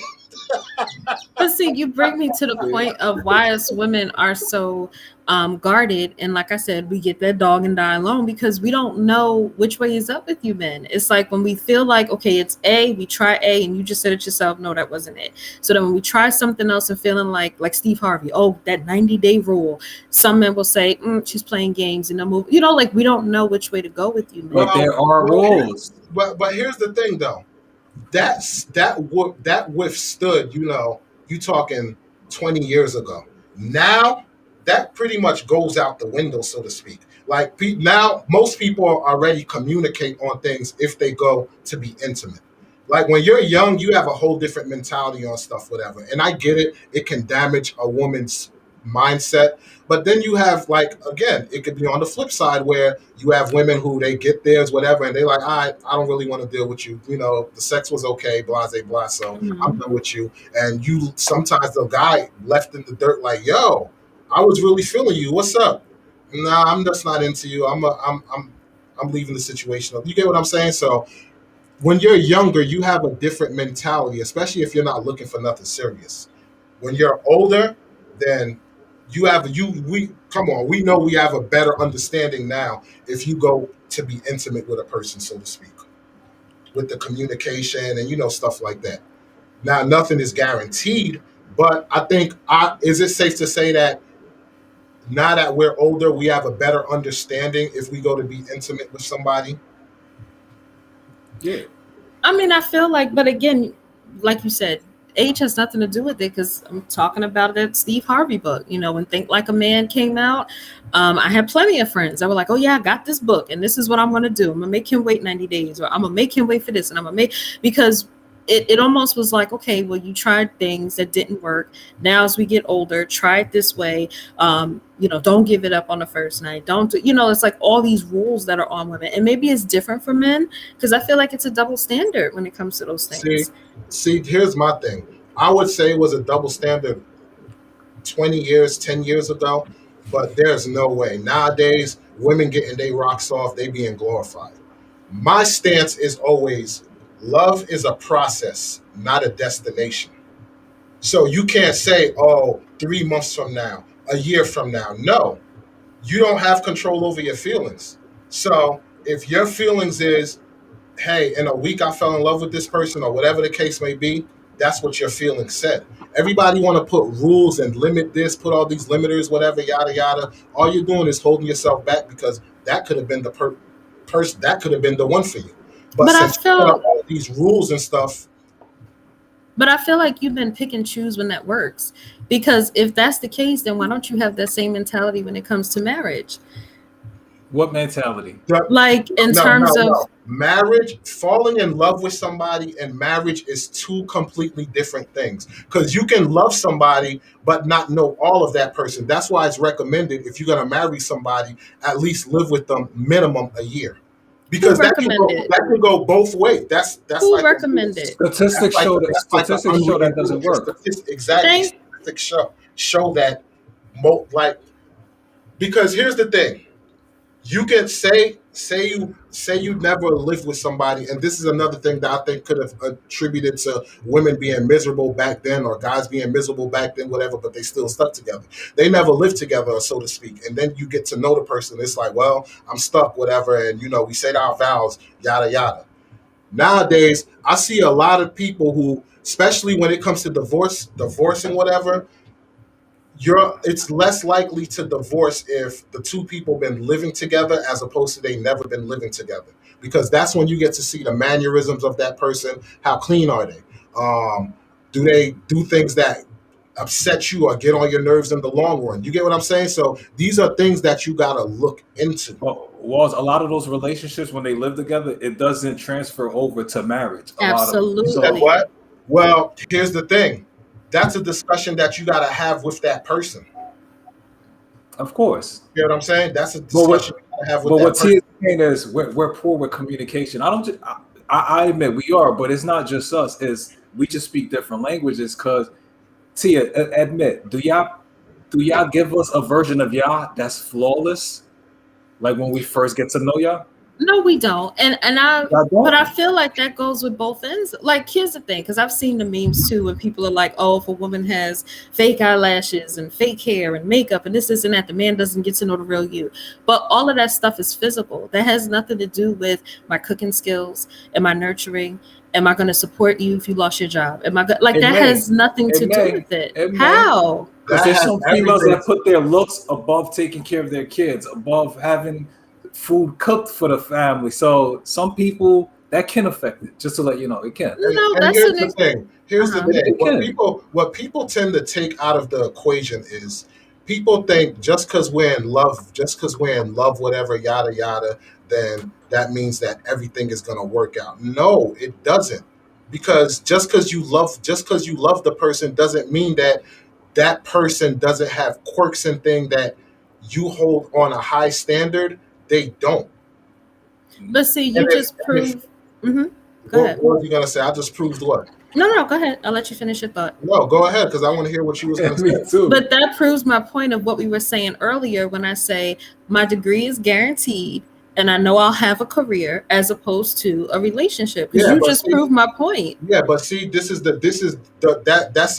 me, that point makes absolutely no sense, because what that's telling me is when the going gets tough, quit.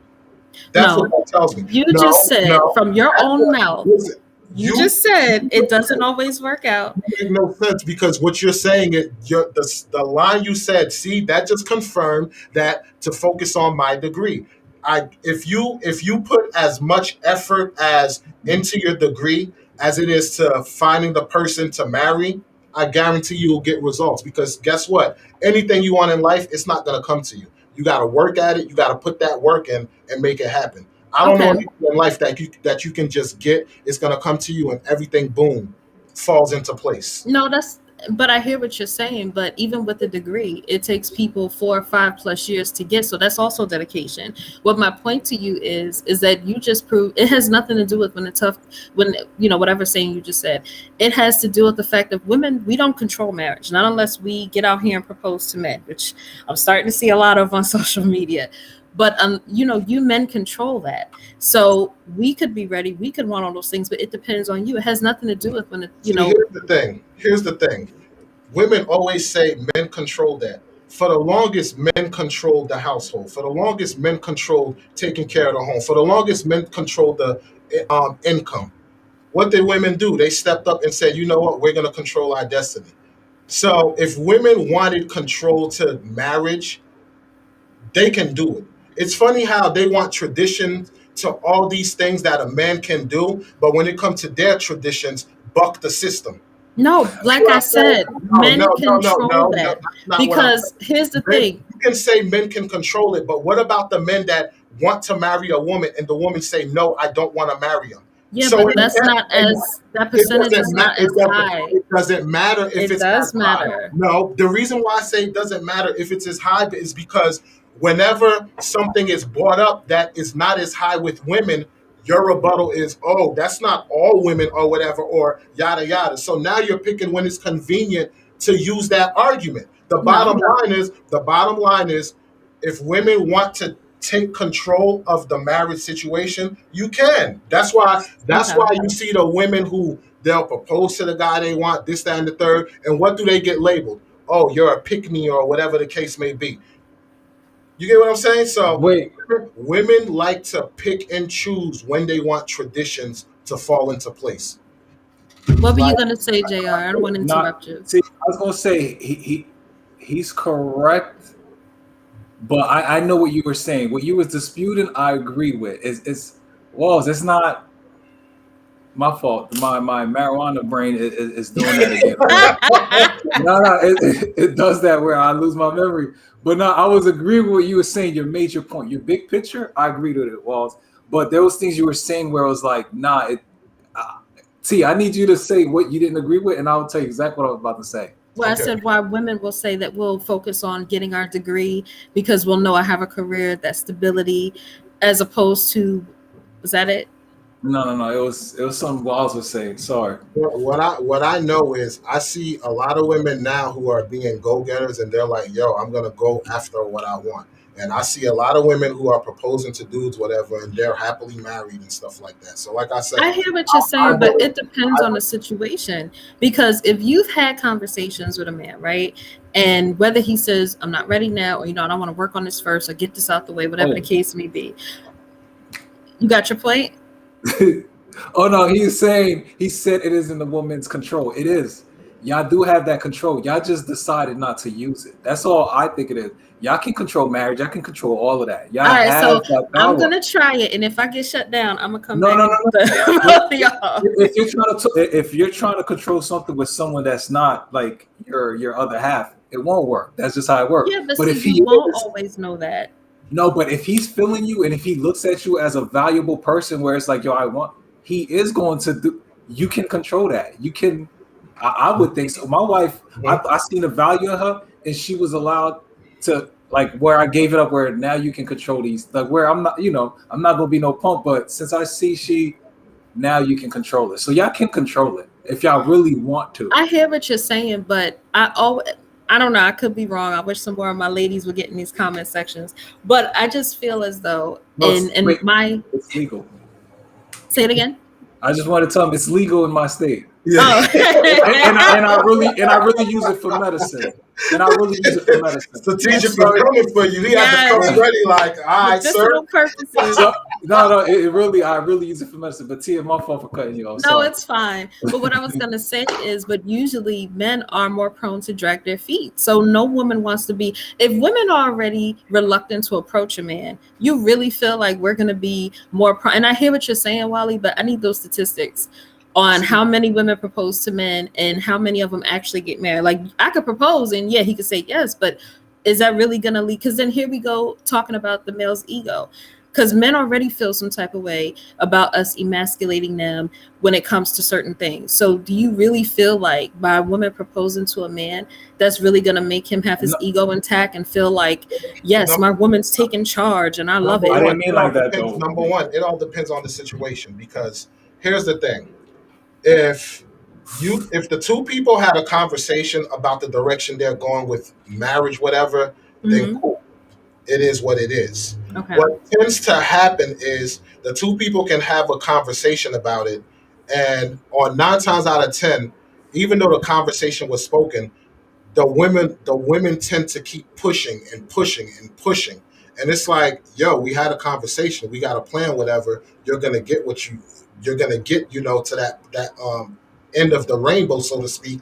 So chill. We got these plans set in stone, whatever. Once the women keep pushing and pushing and pushing, that pushes the person away. Yeah, but that's why it's Listen. That goes both ways too. Because Okay. if you're trying to push a woman into doing something and they're not ready to, that can push that person away also. You get what I'm saying? So it works hand in hand. What the thing that I say is, if like I say, some people will be like, "Oh, it's not that easy, whatever, yada yada." But like I always say, if you put in that work to accomplish whatever you're trying to accomplish, then you can get it done. If your goal is to get married within 2 years, there's somebody out there that will fit that bill that is looking to get married within the next 2 years too. Well, that's what I don't agree with. I'm sorry. I do. Yes. I do because check it out. If you're on the dating market, right? Okay.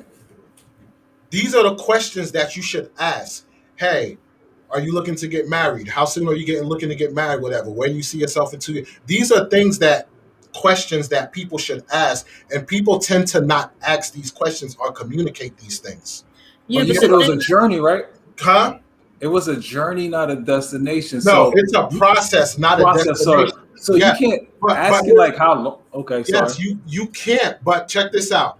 If you're dating somebody and you're planning to go further, so to speak. If you go to date somebody, whatever, and you see the looks interest you, the personality is good, yada yada. So now you already have it in your mind. Okay, I'm willing to go further with this person. And now through your conversation of what are y'all looking for, and this, yo, I want to get married within the next 2 or 3 years. Yo, I want to too. Oh, word, cool. How many kids you want? Oh, I want like 1 to 2. Oh, I want 1 to 2. But well, even after that though, we do kind of drag our feet where we're kind of yes. observing certain things. Like, wait, she's not like she said she was. So even if we're making that up, we do that. And to them, it's how do I know I'm not wasting my time?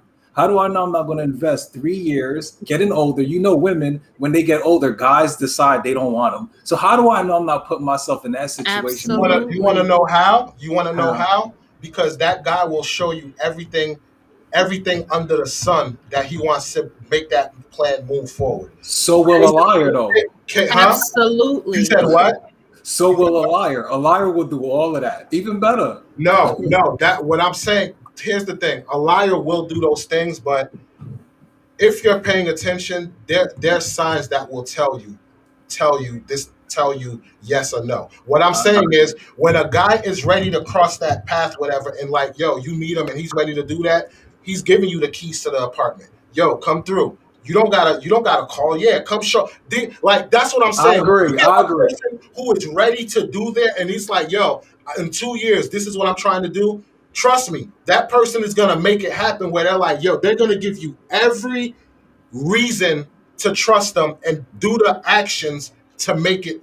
But she You know what I'm doesn't. saying? I don't think Tia believe that person exists. That would Well, No, I didn't say No, that. not transparent though. She probably may think that person only exists. But what I'm saying is, once that person is fully ready, trust me, you're going to know. Or if that person is fully ready, trust me, you're going to know.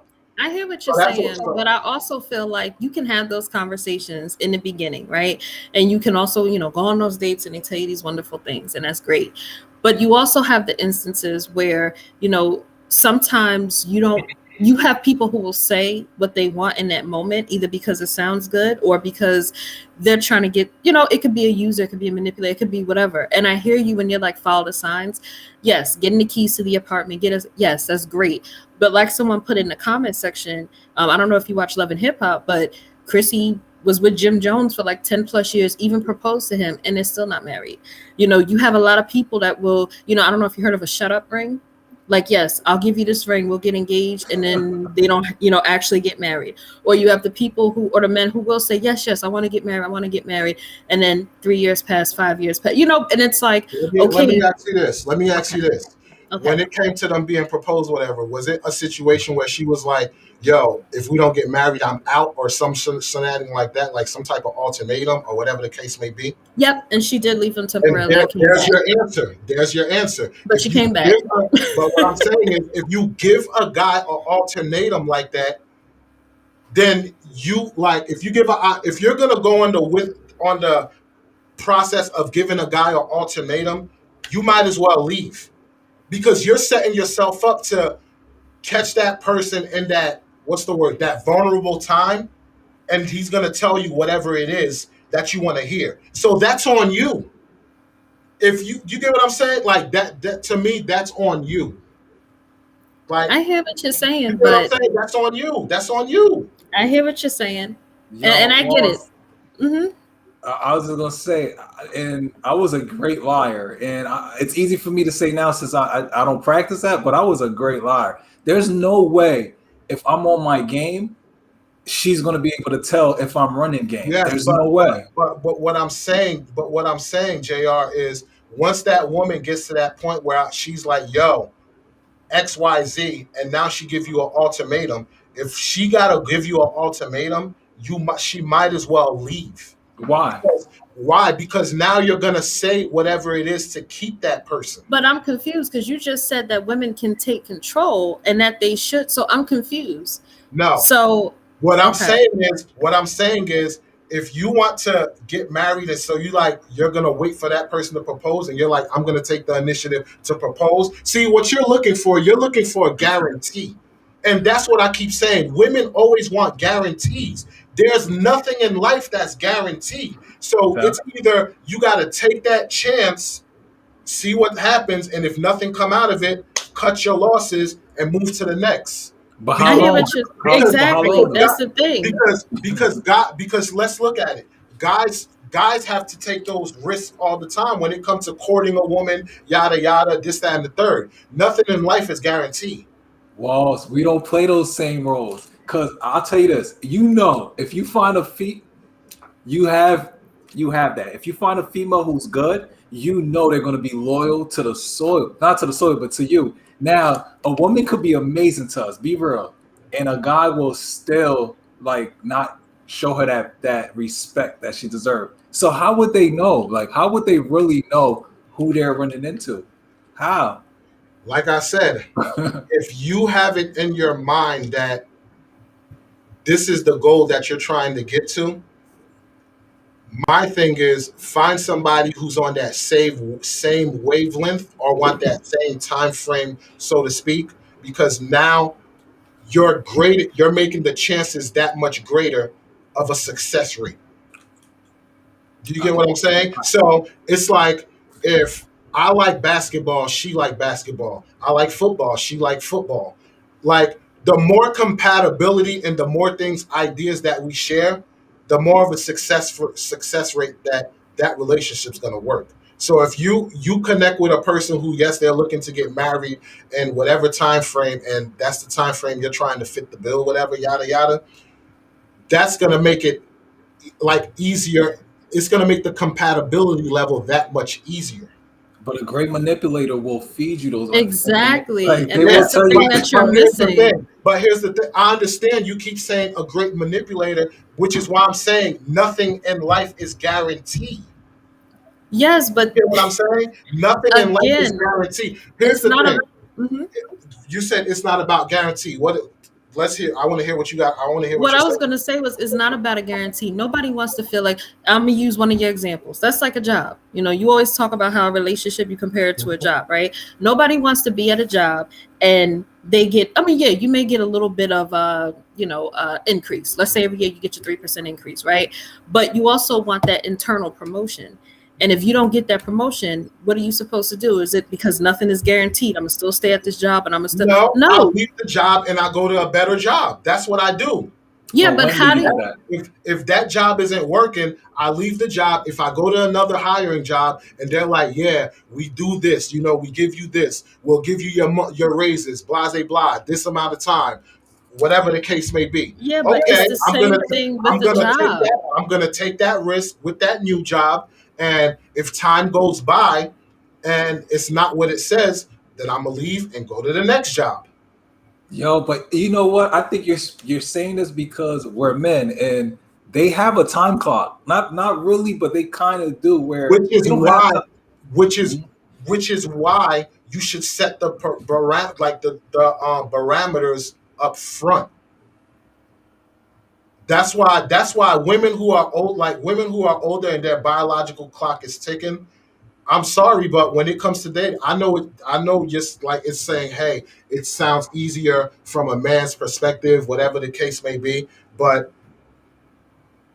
I see it as if you're dating somebody who has the same way of, not same way of thinking, but has the same ideals as you, where they're like, because like I said, I'm not saying no names, but I know somebody who was out there dating whatever, and boom, they wind up like dating somebody who like they was dealing with in the past or whatever the case may be, and that dude is now ready, like, yo, I'm ready to take things to the next level, whatever. And he's basically doing everything to show her, yo, stop dealing with these other dudes, whatever. This is what I want. You get what I'm saying? Because it was established, yo, this is what I'm looking for. This is what I want. Oh, word? That's exactly what I want. Now I'm going to show you with my actions.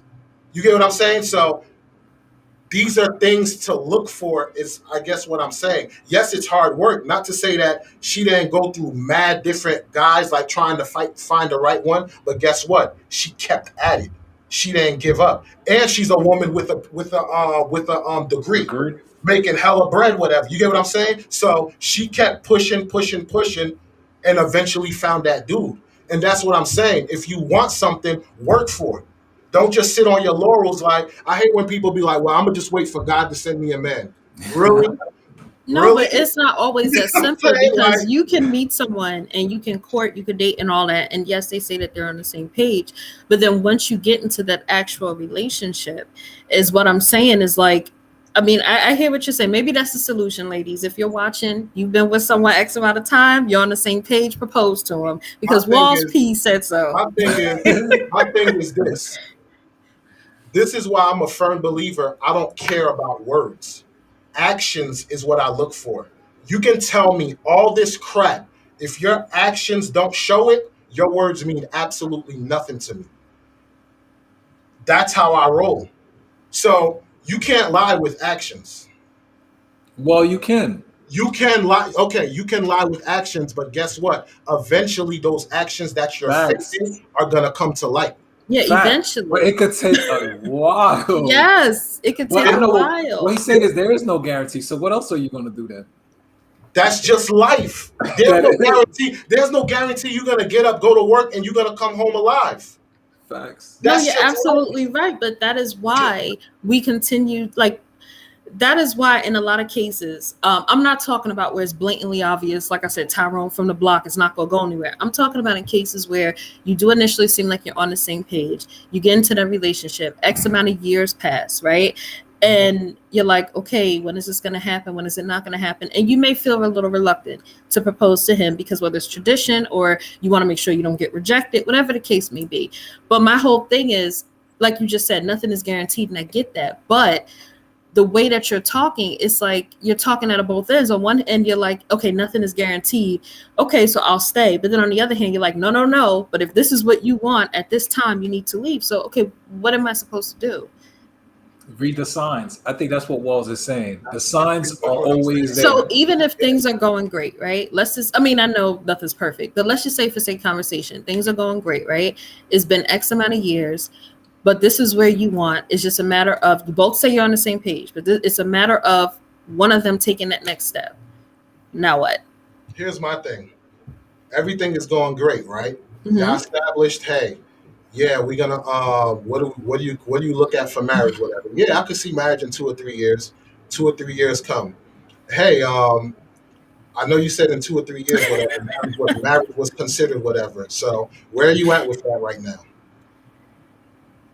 I hear what you. I'm sorry, I got What's talking about? distracted. That comment got a Yeah, I got distracted by the comments. that So comment. strategic guys, just to let you know, I make really good oxtail. Just to let you know. Yeah, but yeah, you get And what I'm saying? but So, wait for K Saeed's comment. He said, "I fear relationships more than death and taxes." It's not that I feel relationships. It's just and here's the thing. I feel like I'm a good woman, right? And I feel like I speak for a lot of women out there, whether you have a degree or not, right? When you know that you're a good woman, you know what you bring to the table, and past experiences aside, you do get to a place where you're like, okay, I'm ready. You know, this is the next steps that I want to take. It's not a matter of you fearing relationships, because like Walls P just said, nothing is guaranteed, not your job, not anything. But at the same time, you're like, yo, look at the statistics. Not that many of us Black women are getting married. And then the ones who get married, a lot of us aren't staying married. What is it, like 1 in 4 who will marry? So it's not a thing of women don't. And I feel like that's another misconception. let me ask you this. Okay. Why do you think that Black women aren't getting married as much? I can only go off of anecdotal evidence. Let me just say that. So I'm not throwing out statistics before anyone rips me in the I'm not comments. going by statistics. But I'm asking you. Why do you think so? in terms of anecdotal evidence, I feel as though, yes, some of us women, if not most, we do need to take accountability with the types of men that we have chosen. And because of those experiences, yes, it does hinder us from, proceeding with certain things. And that's why a lot of us, like I always tell people jokingly, but a friend recently told me, watch what I say, because, what you speak into existence will happen.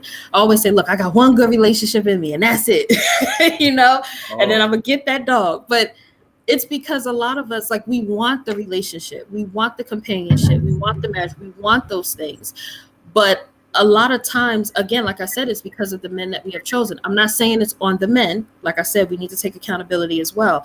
But because of those experiences, a lot of us are, yes, we're waiting for God. How many of us have heard that? Oh, yeah, wait on God to send you the right man. And then do we get out? Do we get out of our house? No, we stay there, and hopefully the Amazon Prime guy, is our Mr. Right. But, so it's a lot of that. And then the other thing is also, I'm sorry, but Black men aren't marrying at the same rate as our counterparts. And I know you're going to eat me alive for those comments, but I see, and again, I'm going by anecdotal evidence, I've seen in a lot of cases where you'll have men who will be with a woman for 10 plus years, she'll have his kids, all of those things, and they won't propose. And it's kind of like, because maybe the woman's invested, maybe she's settled, maybe someone will say it's something else. It's like, well, you know what? If it's not broke, I'm not going to, fix it. So I've seen many different things, but I feel like the misconception going by your godfather is, oh, we want this hot girl summer and we want to live our best life. That's not always the case. We want those things. Yeah. See, before you go in, JR, let me chime in whatever. The reason why I believe men are reluctant to get married nowadays is because, number one, now, JR, I understand that you said, hey, men are liars, whatever, this, that, and the third.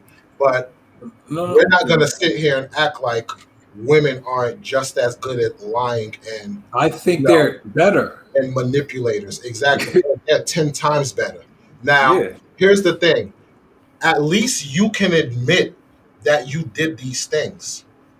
Women never really admit their flaws and the wrongdoings that they do in relationships. They just paint a picture. Oh, he was crap and I was the best person, yada, yada, and that's that or whatever. Women, I've never ran into a woman that told me her past relationship, the man,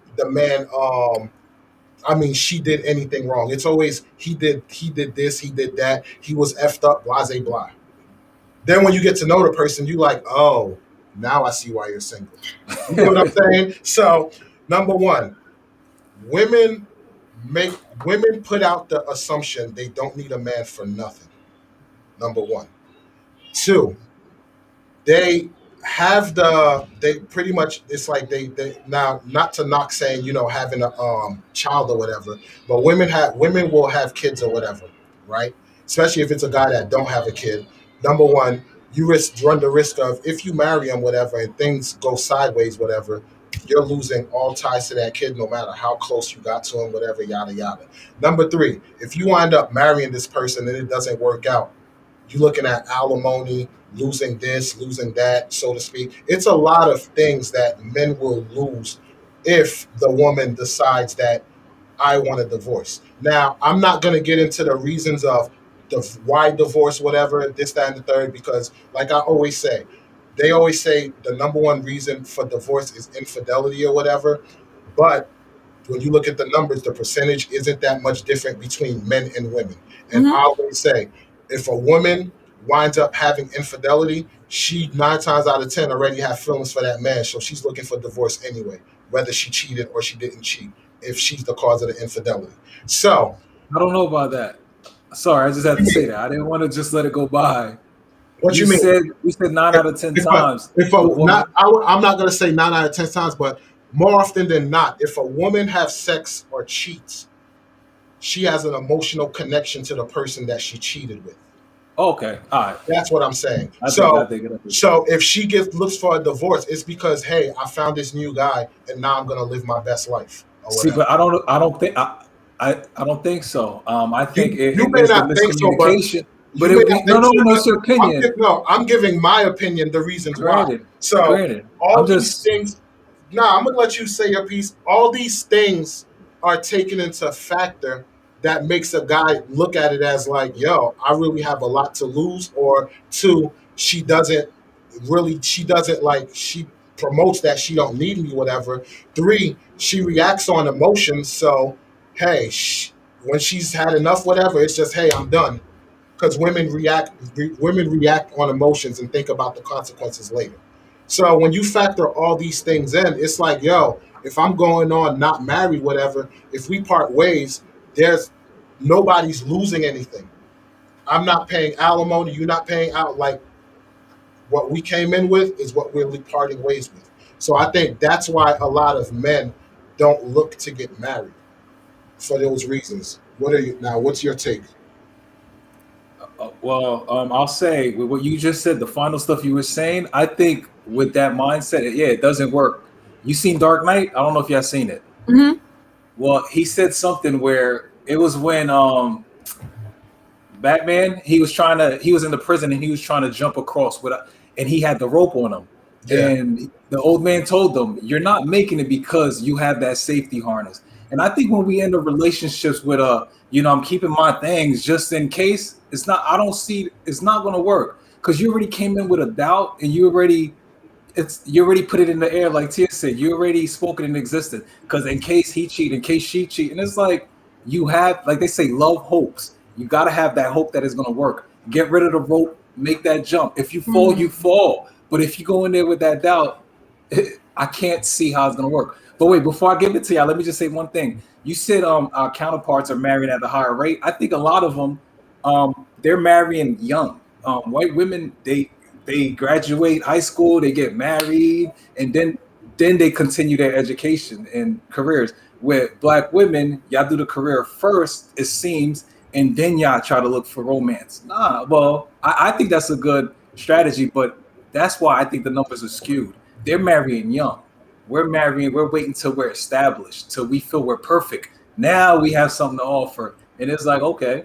But I also feel like if you look at what you see, though, I also feel like if you, and if anyone in the comments correct me if I'm wrong, but I feel like when you're raised in a household where it's like a dual parent household, for you, that's ingrained in your head. Like, oh, okay, this is how it's supposed to be. I'm supposed to get married before I have a kid, or I'm supposed to be, married. But when you grow up with, like a single parent home, or you didn't even grow up with your parents, that's not the norm for you. You know what I mean? So it's like, I hear what you're saying, but I just feel as though, and again, just to put it out there for case Saeed eats me up in the comments, I do want to get married, and I do, and I do want those things. So if it doesn't come off that way, please feel free.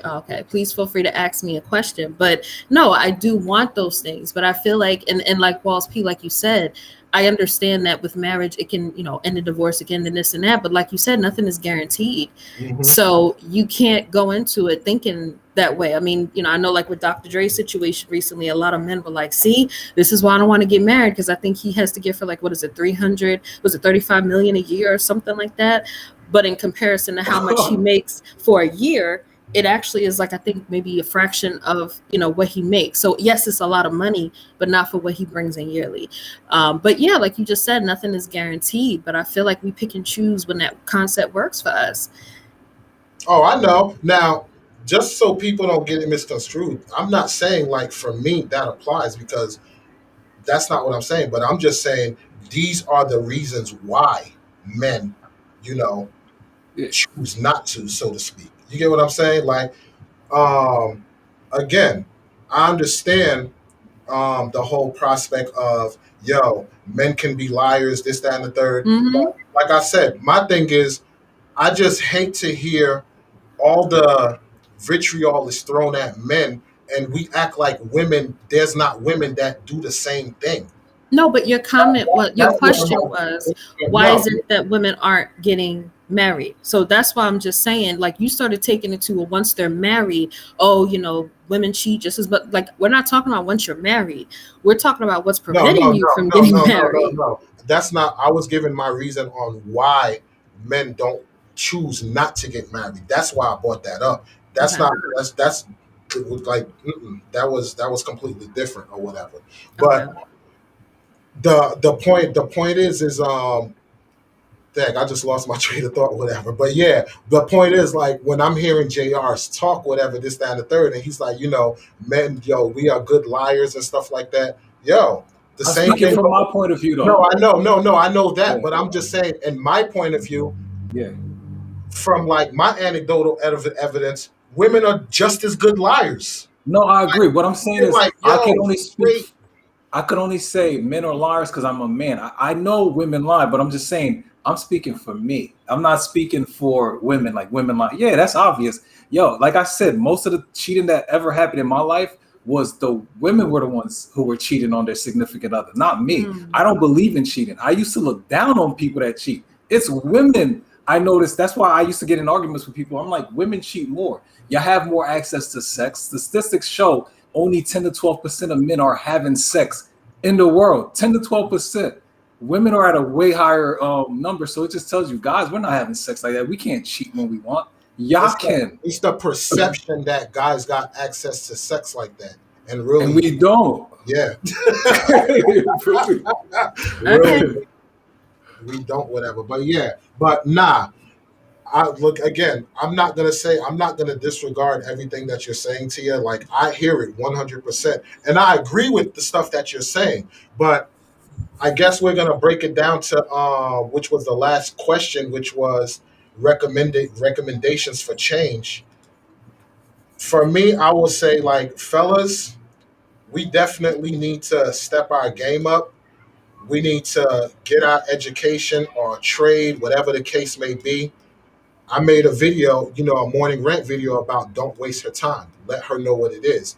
Even if you go in with a plan like, hey, this is what I want. If that plan change, let her know. So you're not Don't wasting waste that your woman's time. time. You get what I'm saying? So yeah. So if these things can be done where the communication is there, anything change, you let the person know. We definitely need to educate ourselves more because a lot of people are turning like it's sad, but the black community, we're looking more so tearing ourselves down, whether it's selling drugs, whatever the case may be. Like, use that skill to open a business, so to speak.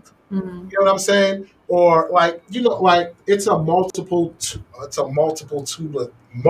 of things that you can do. Hey, if you've been in a criminal life, whatever, start a YouTube channel and talk about the pit holes and stuff that you went through.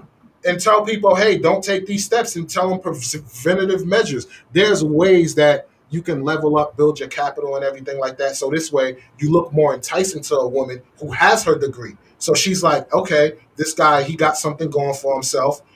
Okay, I feel like I can be submissive to him.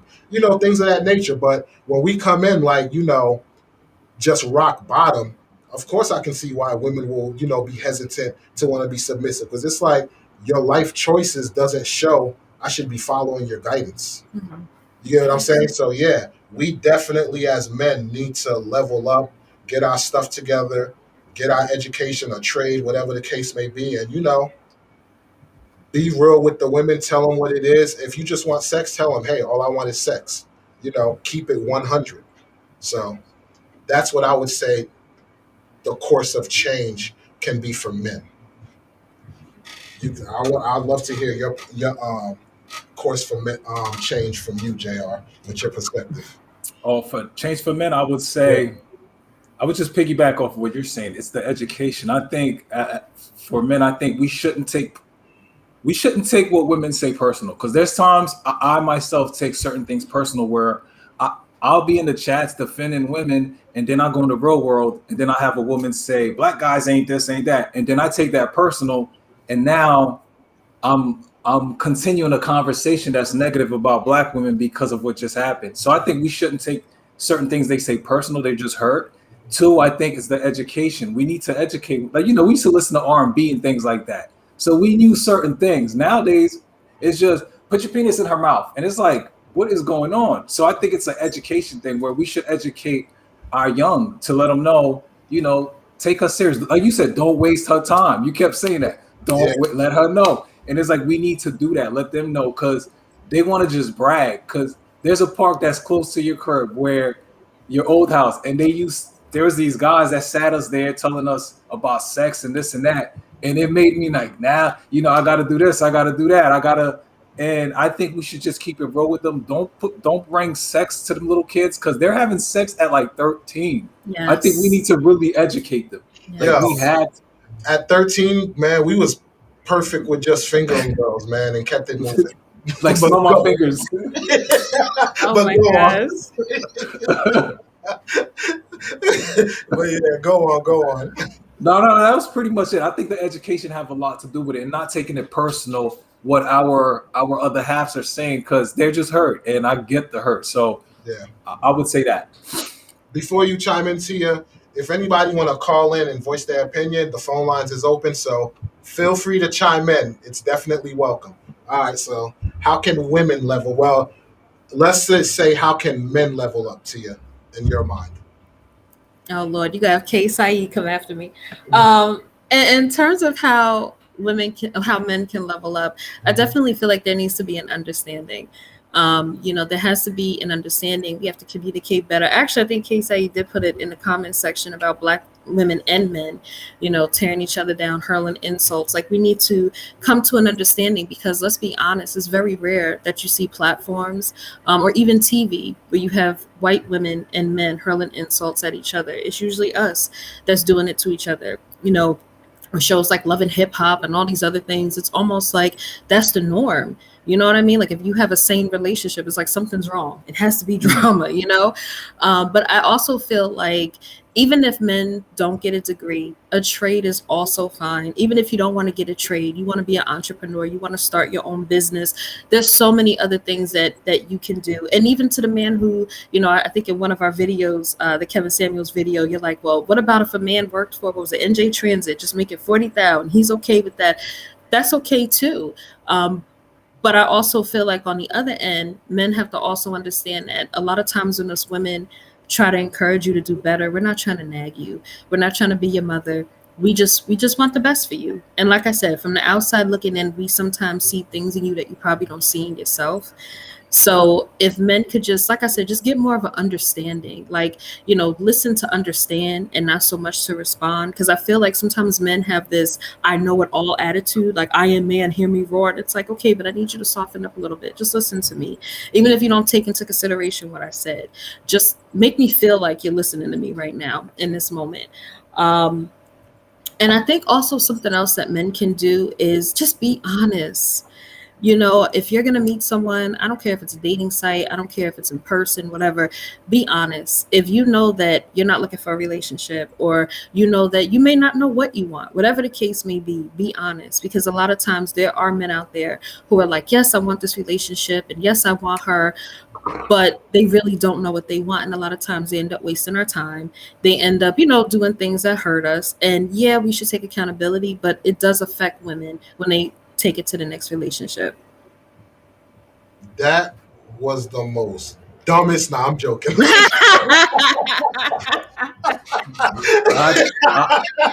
know where you live. Nah, I'm joking. That's all right. Wait till I see you. Definitely well said. Definitely well said. All right. So wait, are we going to talk about the women? Yeah, the way I think women can level up is definitely do your thing as far as like your career and everything like that. But what I would suggest is balance that you're a relationship and a career. Like, it's no reason why you shouldn't be able to balance the two. Like, like women have a phenomenal way of making things work. Like y'all are incredible when it comes to balancing and juggling so many things, whatever. So can a woman also juggle a relationship with it? Yeah, I believe it could be done. So I would definitely say not shut down the idea of a relationship when you are looking to get your degree and everything like that. But yeah, definitely welcome it. Number two, I think the older women should preach down to the younger women who are coming up. Give them guidance. Give them the real guidance. Don't just shun them like, hey, focus on your career. Let them know what it is. Like, yo, I focused on my career now. My biological clock is like, tell them how it is. My biological clock is ticking or whatever. You don't want to be in this position where now you're up against time. Get yourself established while you're young, whatever. If you can find somebody you can build with, do that. That's another thing I would say. Number three, even if you're a person who have your degree and everything like that, and you are a high earner, so to speak, then it shouldn't be if you find a man that has a good head on his shoulder or whatever, definitely don't be so closed-minded to thinking, this person, I can't follow his lead or can't be submissive to this person or whatever. The minute you decide to get into a relationship with that person, pretty sure you should have the mannerism to know what this person is about, so to speak, because if not, you wouldn't have gotten in a relationship with this person from the jump. So that's another thing I would say. And another thing too is when you have that like when you're financially set, because again, a lot of women say, I'm financially set, I don't need a man, so to speak, now I'm just looking for a life partner, so to speak. So then do that. Why should it matter about them being on your level, so to speak, and things of that nature? The core value should be, does this person make me happy?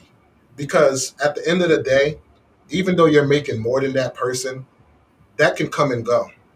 That person could wind up, getting a trade or whatever the case may be, or something can happen where his capital can rise. You can lose your job, whatever the case may be. So don't make that so much like your number one thing when you're looking for that person or whatever. Because, like I said, what COVID show is your money situation can change in a heartbeat.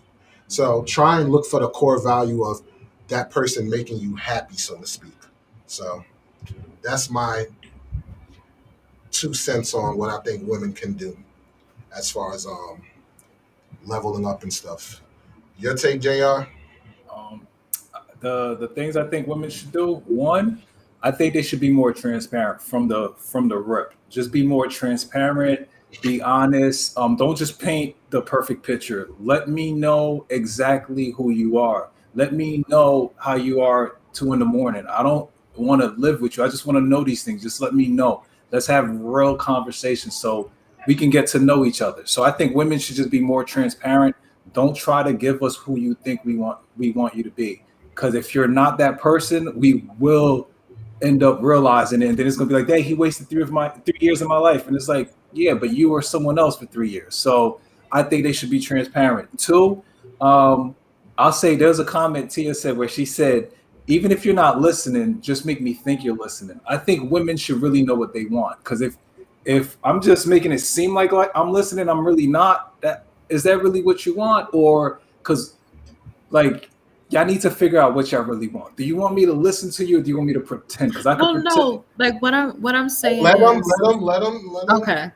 Let them. All right, hall monitor. Another thing is, this is going to be a touchy one.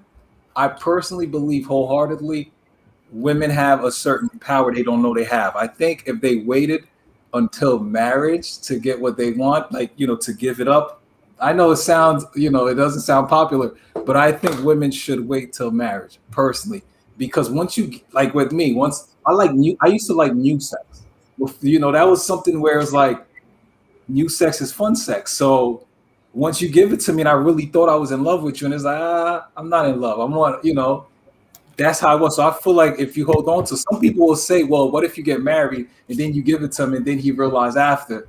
Well, that can happen too. But I think if they really wait and I get to know the woman and see that, you know what, she didn't give me sex and I still want to ride with her. I'm not thinking about harming her. I'm thinking about, you know what, I could get married to her. I think that will last. But if you're giving me sex, I'm only staying in the relationship for the sex. I'm not staying there because I can tolerate you at 3 a.m. No, you gave me good sex. So therefore, I'm not even worried that you just nagged me. Yeah, I'm just going to act like I don't hear you. I'm going to pretend I'm listening to you like Tia want. So I think if y'all wait a little more, I think the outcome would be better. All right. The floor is yours, Miss Tia. Mother, may I? Am I allowed to speak now? So what I Mother, may I? I'm not little Nas X, all right? You sure? Because I could have sworn I saw. Oh, never mind. But I'm telling all my business, all right? But going back to what you were saying, what I'm saying is, I don't mean I want you to, ignore us. What I'm trying to say is, when I say I want you to listen to us, even if you're not fully listening to us, it's a level of transparency and vulnerability that a woman wants to express and be with her man. So it's like, I'm not saying that you have to ignore me when I say don't listen. I mean, listen, like, for example, when your woman talks about how her day was, she's going to talk about the girl in her office that she thinks hating on her. She's going to tell you about her best friend and their man problems for the 100th time. There's certain things where you're like, you really do not care. But in that moment, because she probably looks at you as her best friend, or she wants you to be her best friend. Wait, what were you saying? No, I'm messing with you. Go. You know what? I got you.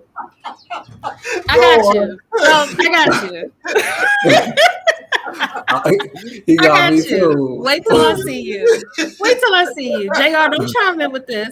No, he got me too. I was waiting. I'm like, oh, okay. I was about to say. Go on. That's all right. Nope. Don't worry about it. I got you. What's the saying? Got you. Strategic. You see? He's looking to commit. Yeah, I just incriminated myself. But yeah, we want you to feel like, like I said, we want to have a certain level of vulnerability, because if we feel like you men don't care, you don't want to listen to us, then we're not going to feel like we can open up to you. You know what I mean? So I don't mean ignore us. And it's like, if I'm telling you, hey, babe, I want to get married and have kids, and you're like, yeah, okay, just putting his phone down while she talks. Yeah, that's completely different. But that's an extreme example. I'm just talking about regular venting, making her feel like, you know what I mean? Like she could be comfortable with you. Because come on, ladies, we repeat ourselves a lot. You know what I mean? And I know you men don't always want to hear it. It doesn't even have to be nagging. It's just, that's just how we are. But that's what I meant, just for clarification. So I don't mean ignore us. But in terms of what I feel like women can do, we definitely have to understand that, a man's degree doesn't equate his valuability or his worthiness, because as Walls P had mentioned, anything can happen, whether it's COVID, layoffs. You could just have a change in career one day and say, you know what, I want to up and start my own business. And you know how hard that is to be an entrepreneur, whatever it may be. We have to understand that it doesn't always equate that, and to give more men a chance. The other thing I would say, because it's a lot, I'm not saying don't prioritize your goals, but we also have to understand that if you know it in your heart of hearts that you want to get married, you want to have a family, you want to break generational curses, we do have to understand that we have to change. So we can't have the mindset of, I'm going to get this degree and, this and this is going to happen. I'm going to have this quality of men. No, we have to do better with balance. And we talk about you men all the time where we're like, oh my gosh, you can't do more than, one thing at once. No, we can't either. We tend to think that because we're focusing on our degree, we can't have the family, we can't have the relationship. And regardless of what Kevin Samuel says, yes, you can have it all, ladies. You can have the relationship, you can go to school. It's just all about balance. And I know it's hard because you do have some women who are workaholics. I used to be like that myself, but then I had to prioritize what was important because life will pass you by. And you don't want to get to a place where, now you're struggling with fertility. Now you're struggling with, finding a man, getting to know him, getting married, all of those things. The other thing that I would say is, ladies, if you know that you can't cook, take a cooking class. If you know that, you're not big on cleaning, you'd be surprised at how those little things men equate with what they consider to be a wife. Everything is not always about a degree. Some women feel like because I have the degree, that's the end all be all. No, men want to know, can you cook? Like Strategic said, can you make oxtail like mama? Can you, Kay Said even mentioned about being submissive. We have to understand that being submissive is not being a pick-me. Like, yeah, it has a negative connotation, but that's okay. It's okay to be vulnerable. It's okay to cater to your man. It's okay to do those things. And guess what? If it doesn't work out, that's not the next man's fault. I'm just looking at what Strategic said. Yeah. Get out of the comment section, ma'am. That's okay. You know what? You got one more time. Kevin Samuels always be saying that. I need you to look here. I need you to look here. I'm going to shut this down. I'm going to shut this down. You got one more time. I will shut this down.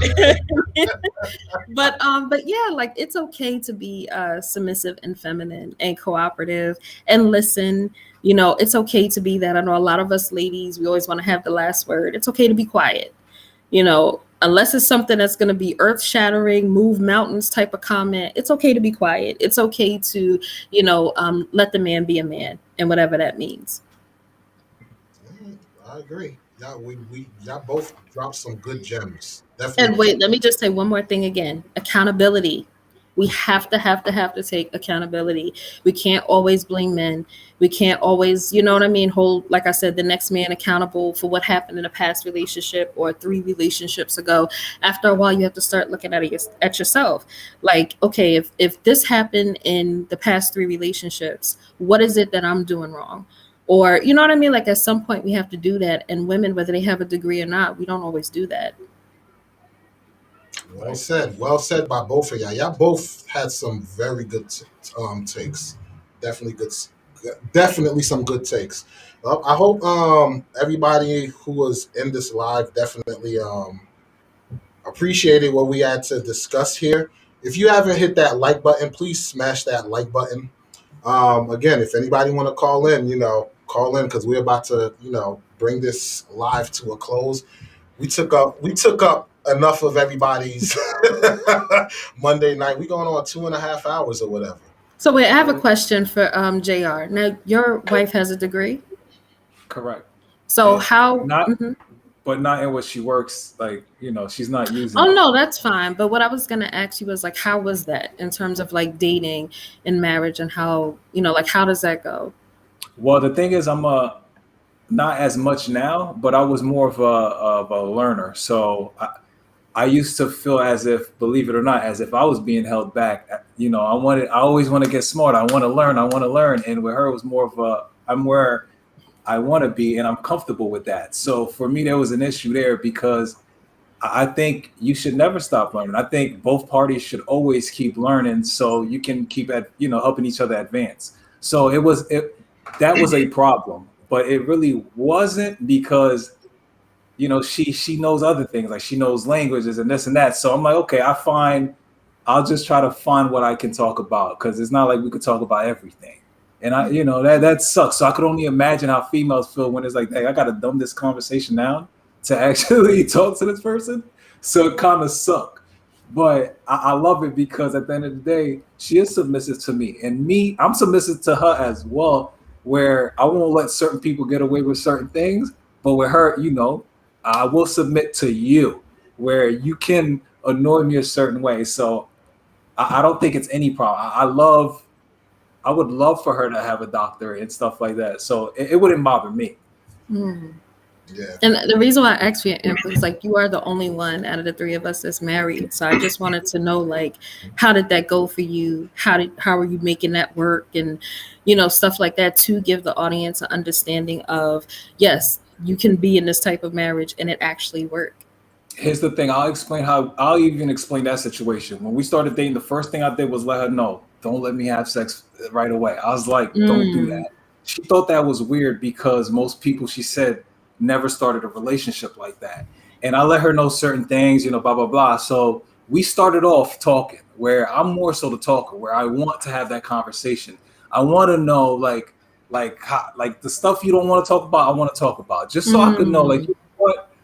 Forever is forever, and we will last. So we started off slow. We started off getting to know each other, and that worked. Where I know on my part, our marriage is forever, and I feel like I had the key to that. That's why I think it's the guy's responsibility to keep that marriage happening, because she's doing everything she can to make it work because she wanted to work, and we wanted to work as well. But as guys, sometimes we're just all over the place. So, I feel like that's forever because of the way we started. She was very sensitive where I say stuff, she can't hear it and it hurt her. And now it's more of a, let's talk. And that's important because once, you can just say what you got to say to each other. You're not worried about what is he thinking? What is she thinking? It's more of a, he would have said that if he had an issue. She would have said that. So we're trying to get to that point. Obviously, it's still difficult. It will always be difficult.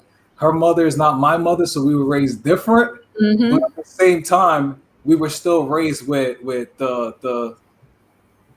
were raised the way we should have been raised, because I think that's my other half. So, and it wouldn't have gotten to that point if we didn't talk about things early on. If we didn't, it would have never worked, because there was even a point where I started thinking, I was like, it's not going to work because she's just trying to tell me she's someone I know she's not.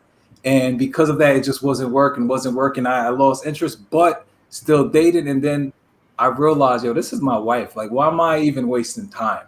And it was like, you know what? There's nobody that's going to be perfect. That's something I know. I will never find anyone perfect. So it was like, could this be your best friend? Yes. Could she be a great mother? Yes. And it was like, what else do I need to know? So after that, it just, I know, until God make have one of our caskets closed, we're together forever. So it was just being transparent from the very beginning, letting her know certain things. Like I kind of still suffer when you have an addiction. It's forever. I used to suffer from, I know this sound bad, pornography and masturbation. And because of that, I felt it helped. It even helped our relationship where I can admit that, like, that's my issue. This is where I need you to, don't let me look at porn because you're not going to live up to these females. You'll never live up to them. They can't live up to those females. It's all fake. So I'm like, me watching it is not good. I'm like, so, I was trying to like train her how to manage me, because I know me. I know if I think you're being phony or fake or any way, that's just, it's over. And I had to get to that point where now it's no over. It's forever. So that's what I had to say. Aww. What's up? Yeah, communication is definitely a big part. And I feel like the other issue is too, some of us look for perfection, and we either leave too quickly without trying to make things work, or we try to stay and hope that, okay, things will be this way, as opposed to, making sure that, all right, like you said, the core values are there. Like at the end of the day, will this person have my back? Are they going to be loyal to me? And I admit I've been, a victim of that as well, looking for perfection. And at the end of the day, I'm not perfect. So I know, I can't expect that on somebody else, but there is somebody who's perfect for you. There you go. Yep. Is the phone lines working now? That's what I'm trying to do. Try calling whoever. Saeed, I had to say it. See, you over there getting on me. You can't even work the lines. I don't know, man. This Google Voice thing, because it's on, but save that for the next show, JR. But yeah, JR, like your words of wisdom are definitely appreciated and accepted, because you're someone who has been in a situation where I know for me personally where I would like to be. So it's good to take pointers and listen to not just a male's perspective, but someone's perspective who is actually married.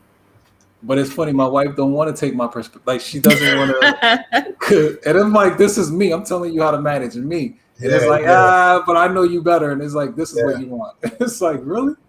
You know what? And that's the other issue too.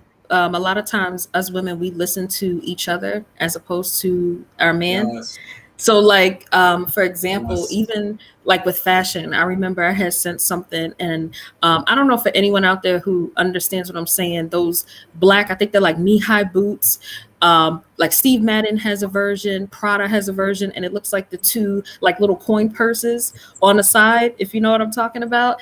And I remember I was like, oh my God, that is hot. I'm gonna get that. And I showed the picture to my friends, and they're like, oh yeah, get it, girl. You can rock it. And then sending it to males, and they're like, no, it's ugly. No, it looks like you have an ankle monitor on your on your ankle. Like, so yeah, we definitely need to take men's into consideration, not just with the Yeah. fashion. That was just an example, but strategic, I said, is going to voicemail. Hold on. Let But me yeah, just- we need to take your perspective into consideration with everything, because at the end of the day, we're not getting married to each other. Strategic. Try now again. Yes. But yeah, See, I would definitely say women need to take advice from like pointers from a man as far as fashion goes, because at the end of the day, it's men you're attracting, so to speak. they say they dress for women though. Yeah, they dress for themselves. Call from Erica. To accept. Erica, you're on the line. Oh, it's working finally. Yeah, finally. Well, okay. So I'm gonna throw myself out here. Yeah, I felt like I balanced a little bit. Had a kid, went to school, got married. I did all of that. Is it easy? Absolutely not. There's no way around it. You want to drop the ball somewhere. There were times where I was working full time, would go right to school, probably came home, didn't do much with the kid early on. The first few months, I could say that. I didn't. I came home, I focused on trying to make sure my assignment was done. My house might not have been cleaned the whole time, but when the weekends came, I tried to do a little bit more helping out, because Monday through Friday for me was school, work, sleep, basically. But yeah, that's, like I said, I feel like in general, people do what they want to do. I feel like you make those concessions for those couple of months or those couple of years to try to, either progress your career, or in my case, I thought it was going to help, and then I ended up getting laid off maybe a year after I graduated. So I'm like, I did all of that, and then it still didn't end up with the job that I had, because at that point, banking industry wasn't the same no more. But, I felt like that was what I wanted. That's what I strived for at that point in time. I felt like, the older I got, the more I was like, you know what, I didn't have to rush to school. But at that time, I was one-track minded, where I wanted school done by a certain period of time, because I knew once I had kids, I wanted to be the type of mom who was able to focus on homework and going on class trips. And I knew if I did that when, the kid was under 2, it gave me that, hey, I can focus on everybody else once I finished with that.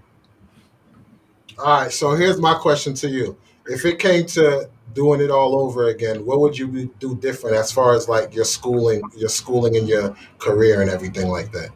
Nice. You know what? I felt like I might have balanced my career a little bit better, just because in my mind I assumed I went into banking at 18 years old. So I was in school and working all at the same time. I felt like when I decided banking wasn't my end all be all, I felt like I probably should have left earlier, because you kind of get stagnant and stuck in banking. And then if you don't progress in banking in those first 3 or 4 years, for me, it didn't pan out. It was like, okay, I stayed in banking a little longer than I felt like I should have. Yes. Am I happy that I got my degree? Of course. Did it translate me into getting into HR and doing some other stuff? Yes. But I also felt like I probably should have interned more instead of trying to work more while I was in college, because I probably would have went, some other avenues, trying to get into that stuff in your late 20s, early 30s. Not the same, because you don't have that 3 to 5 year experience. But no, I wouldn't change it. I'm like, I like the fact that my kids are, the ages that they are and they're spaced out the way that they are, because I don't know if I could be that kind of mom having, 2 or 3 kids right back to back after each other. I think I'd be done pulled my hair out. So let me ask you this. If you had advice to give uh, a young lady who was coming up and working on her degree and stuff like that, what advice would you give her? Okay, so I'm gonna be twofold with this because I never really took any breaks. I went to school straight from starting college at 17 until I graduated. Mhm. I do feel like go into school with a focused mindset of, hey, this is what I want to study. This is the career path that I want to go. I didn't go to school with that established career path. I basically let my job dictate my degree because they paid for it. Compared to, you get some people going, hey, I want to go to school for 4 years. I'm going to come out in 4 years. I'm going to take my 18 to 21 credits. I'm okay with that. But I want you to be focused from the jump. You talk to your advisor. You figure out what your game plan is up front. 2, I'm not going to tell you don't date and all of that stuff. I need you to do all of that because those are those prime years. I had, my first kid, I was 26. So I felt like, that was the sweet spot for having your first kid. I've had friends who had kids in their early teens. I'm not saying 19, 20, but I do feel like after that 21, 22 range, if you went to school and finished on time, you would be right in line with, hey, starting my family, getting married at, early to mid 20s. So I do say, hey, balance it. Make sure you're out there dating, talking to people, finding that person that you can grow with, because it is not easy trying to find somebody to grow with in your 30s. I have quite a few friends who were in school with me who, no, they are not where I'm at this point. And I know everybody starts, their life differently, but they also didn't have people talking to them going, hey, you could do this too. You can't just, once you finish that class and once you finish that assignment, you still got more time. You still going to do what you want to do. So it's, what are you going to put your focus on? Are you going to focus in, hey, let me go and out there mingling and meeting people and going to these different events? Or am I just going to stay sitting here in this book and paying attention to my career and nothing else? There's nothing worse than being in your mid-30s trying to have a baby and realizing you can't have a kid. Or you do have that kid and you're like, Dad, now this kid has all of these other problems because I waited till late in life to decide that this is what I want to do. All right. Now, the last thing for you is actually, Miss Tia, do you want to tell Miss Erica yourself thank you for the Matter of Opinion merch that she made for you? Thank you so much. You're welcome. I mean, you kind of dominated the conversation. I was waiting to get a word in edgewise, Mr. Walls P. Nah, go ahead. Yes, thank you so much. And I just also wanted to ask you, so what advice would you have for the woman who is working on, her doctorate or has her doctorate and maybe in her mid to late 30s and wants to have children or wants to get married? Okay, so first things first, and y'all gonna be mad at me, but I'm gonna tell you, you're gonna have to go to the doctor. Mm. And the reason, and I'm only putting this out there because I am 36 and I am pregnant. But I did not know that was something that I could do. I thought I was going through menopause, pushing 37 years old. So yeah, I will tell you, just go to the doctor, make sure you're getting checked out because they will, like, I'm high risk pregnancy regardless. If either it be my age or my health issues or anything like that. You'll get doctors who will clearly tell you, you are, at that point where your eggs may start declining. So if you know you're over that 32, 35 range, just get checked out once a year. It's something they can do with you and you'll make sure that, hey, I can still produce, kids if that's what you want. So I would tell you, just in general, your dating life is going to be different. You can't wait the 3 and 5 and 10 years that you could have done in your early 20s. That's not realistic. So you are basically fast tracking whatever relationship you're getting into. Yes. You need to make sure that when you're out there talking to people, communicating, you don't just want insert room here because that's usually a red flag for people too. But you have to make sure you guys are being open and honest and having those conversations. So, hey, what's your end game? What's your goal? Because yes, you're talking dating 35 and over, one of two things is going to happen. You got people who were married in their early 20s who've gotten divorced. You got the divorcees out there now that you're probably dating. You're dating people who may or may not have kids at this point, because I'm not saying everybody has kids over 30, but, there's very slim chances in you're dating over 30 that there is not a kid or two out there. You also have to make sure, just in general, how are you guys vibing? Are you trying to be a blended family? Are you not? Because you have some people who have kids who don't want to date people who, vice versa, who have kids. So you just have to put yourself out there going, hey, this is what I'm looking for. And I'm not saying there's a checklist and you can check every box, but as you're communicating with people, as you're dating with those people, just be open and honest with them. Going, hey, my end game is I want to have more kids. It's nothing worse than dating somebody and then their end game is not to have more kids or not to get married. And congratulations. Yeah. Thank you. Now, JR, you have Congrats. a question or? No. I don't have a question. The only question I would ask is, matter of fact, I do. Erica, let's say someone has children, right? Let's say they have 2-3 kids, and Okay. they had them young, and they're getting out of, let's say, they're getting out of high school. I know that sounds crazy. Let's just say one child, they're getting out of high school. What would you recommend? Do they just worry about their career, or should they date also? Because I know dating slows down. It would slow down your career somehow. What would you recommend to them? Like, just coming out of high school, have one child, and she wants to get married eventually, but at the end of the day, she wants a career. Like, she wants a degree. What would you recommend to her?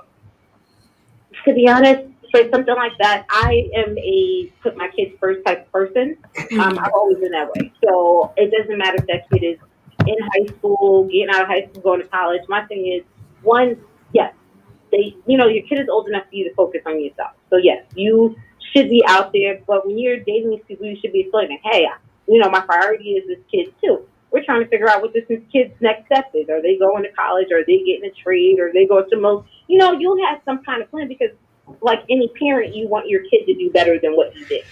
But two, in that type of relationship, you also have to figure out, what kind of role is this person? I'm talking based off of me being a female and a guy coming into my family.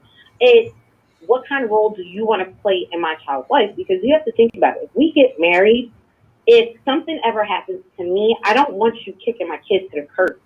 Like, I feel like you're taking on me, my kids, all my baggage, just like if you had your kid, I would be, taking on that as well. I feel like you need to balance out, figure out what the roles are. Yes, is there going to be another mom or dad involved? 9 times out of 10, if they have, the other parent is active too, you might have to sit down and have a conversation going, hey, what is my role as a bonus mom? What is my role as that step parent? Because to me, I feel like if I have love for you and we're dating, we're progressing, I should also have the same thing for your child. I can't isolate you from your kid. I want you to be your best. And my thing is, for you to be your best, you have to be there for your child as well. I can't isolate you. Yeah, I like that. That you brought up a point most people may miss. You have to talk about that early on, because God forbid she dies. It's like most people would kick the child. Not that's true, but some people would. That's true. Oh, that was a good point. True. Yeah, that's a good point.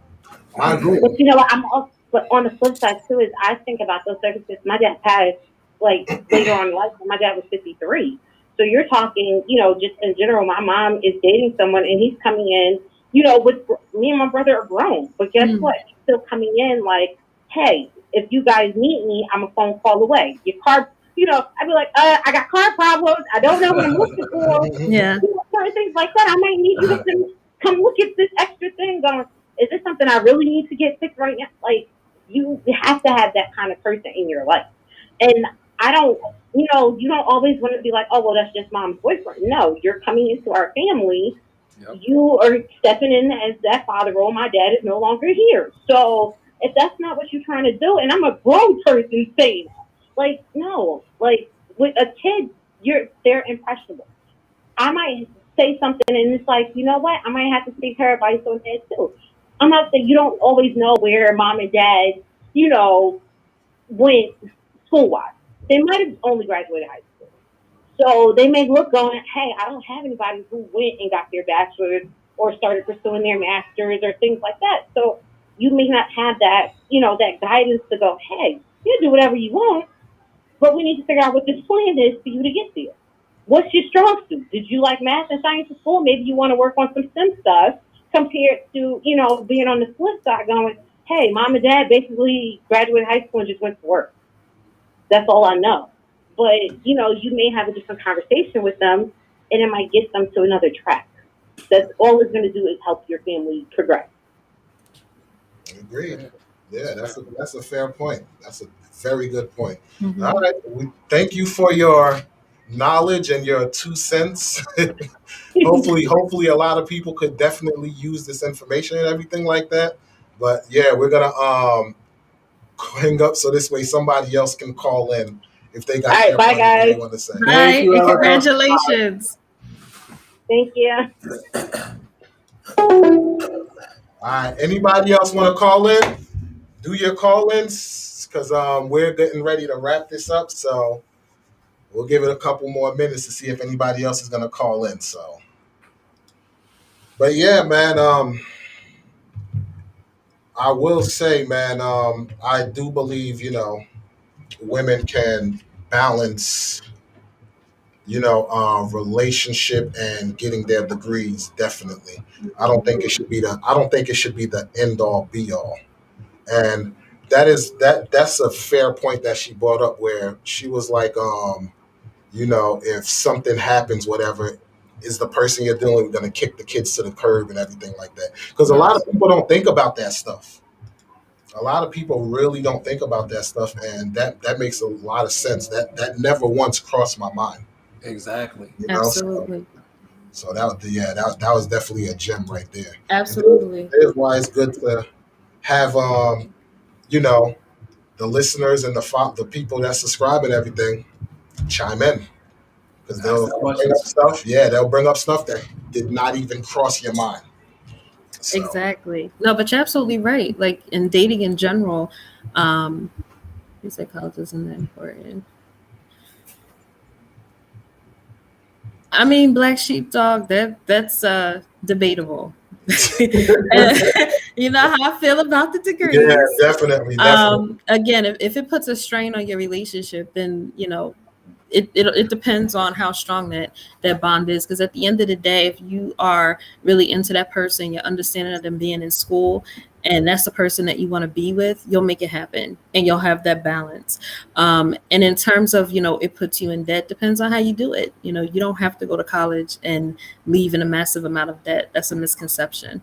There's a strategic way to do things. Yeah. But all right. So I guess I guess Strategic Guys isn't gonna call in. I don't know. I don't think so. So I'm gonna close it up because we going on 3 hours. So. Oh wow, that is a great topic. Yeah, definitely. We're going on 3 hours. I enjoyed that. Yeah. All right. So again, those who are here, don't forget to smash that like button. And this was a very good topic. I believe that we, definitely dropped some gems for people who are inquiring minds as far as like women with degrees and stuff like that. So what do you guys think? Do you think, we dropped some gems here and there? We answered some people's calls or whatever. So Absolutely. I think we definitely touched on it. It's a topic that we probably will be talking about for the next couple of years unless we as the Black community make some changes so we could get married and stay married and have more of a unit together. Agreed. Yeah. And I got a different perspective from hearing y'all speak. I had certain stances where it's like, oh, okay, I see that different. I would have never seen it that way if y'all didn't start talking. So I enjoyed today. I enjoyed this. Absolutely. All right. Ms. Tia, thank you for being on the show. JR, thank you for definitely being on the show as well. It's always a pleasure working with you guys and gals. And don't forget, when I see you, I got something for you. Yeah, I know. Yeah, I got something for you. And that's going to do it for this episode. We will catch you guys on the next one. Peace. Later. Have a good night.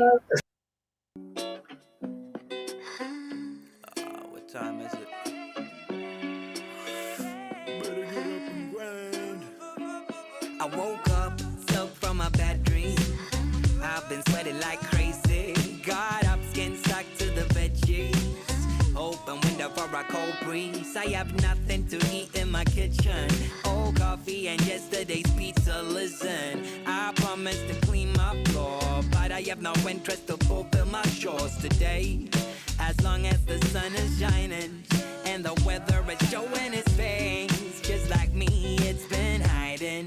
People painting the world with its rings.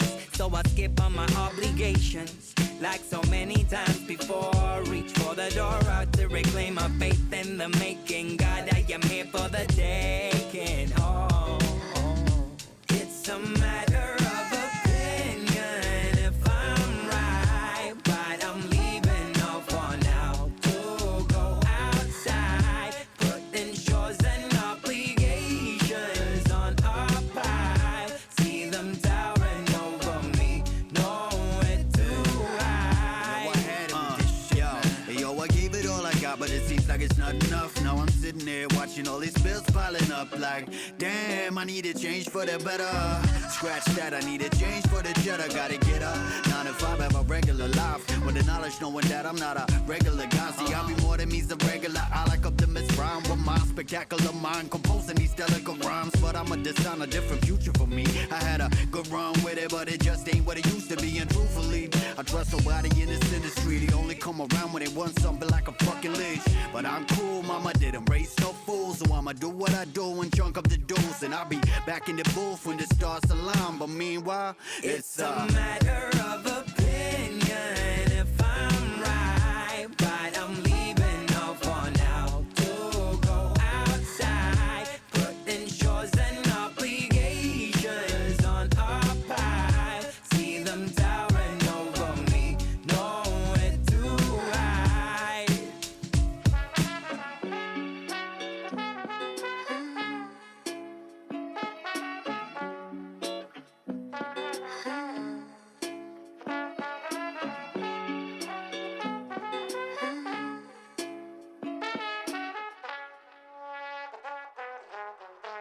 It's a matter of opinion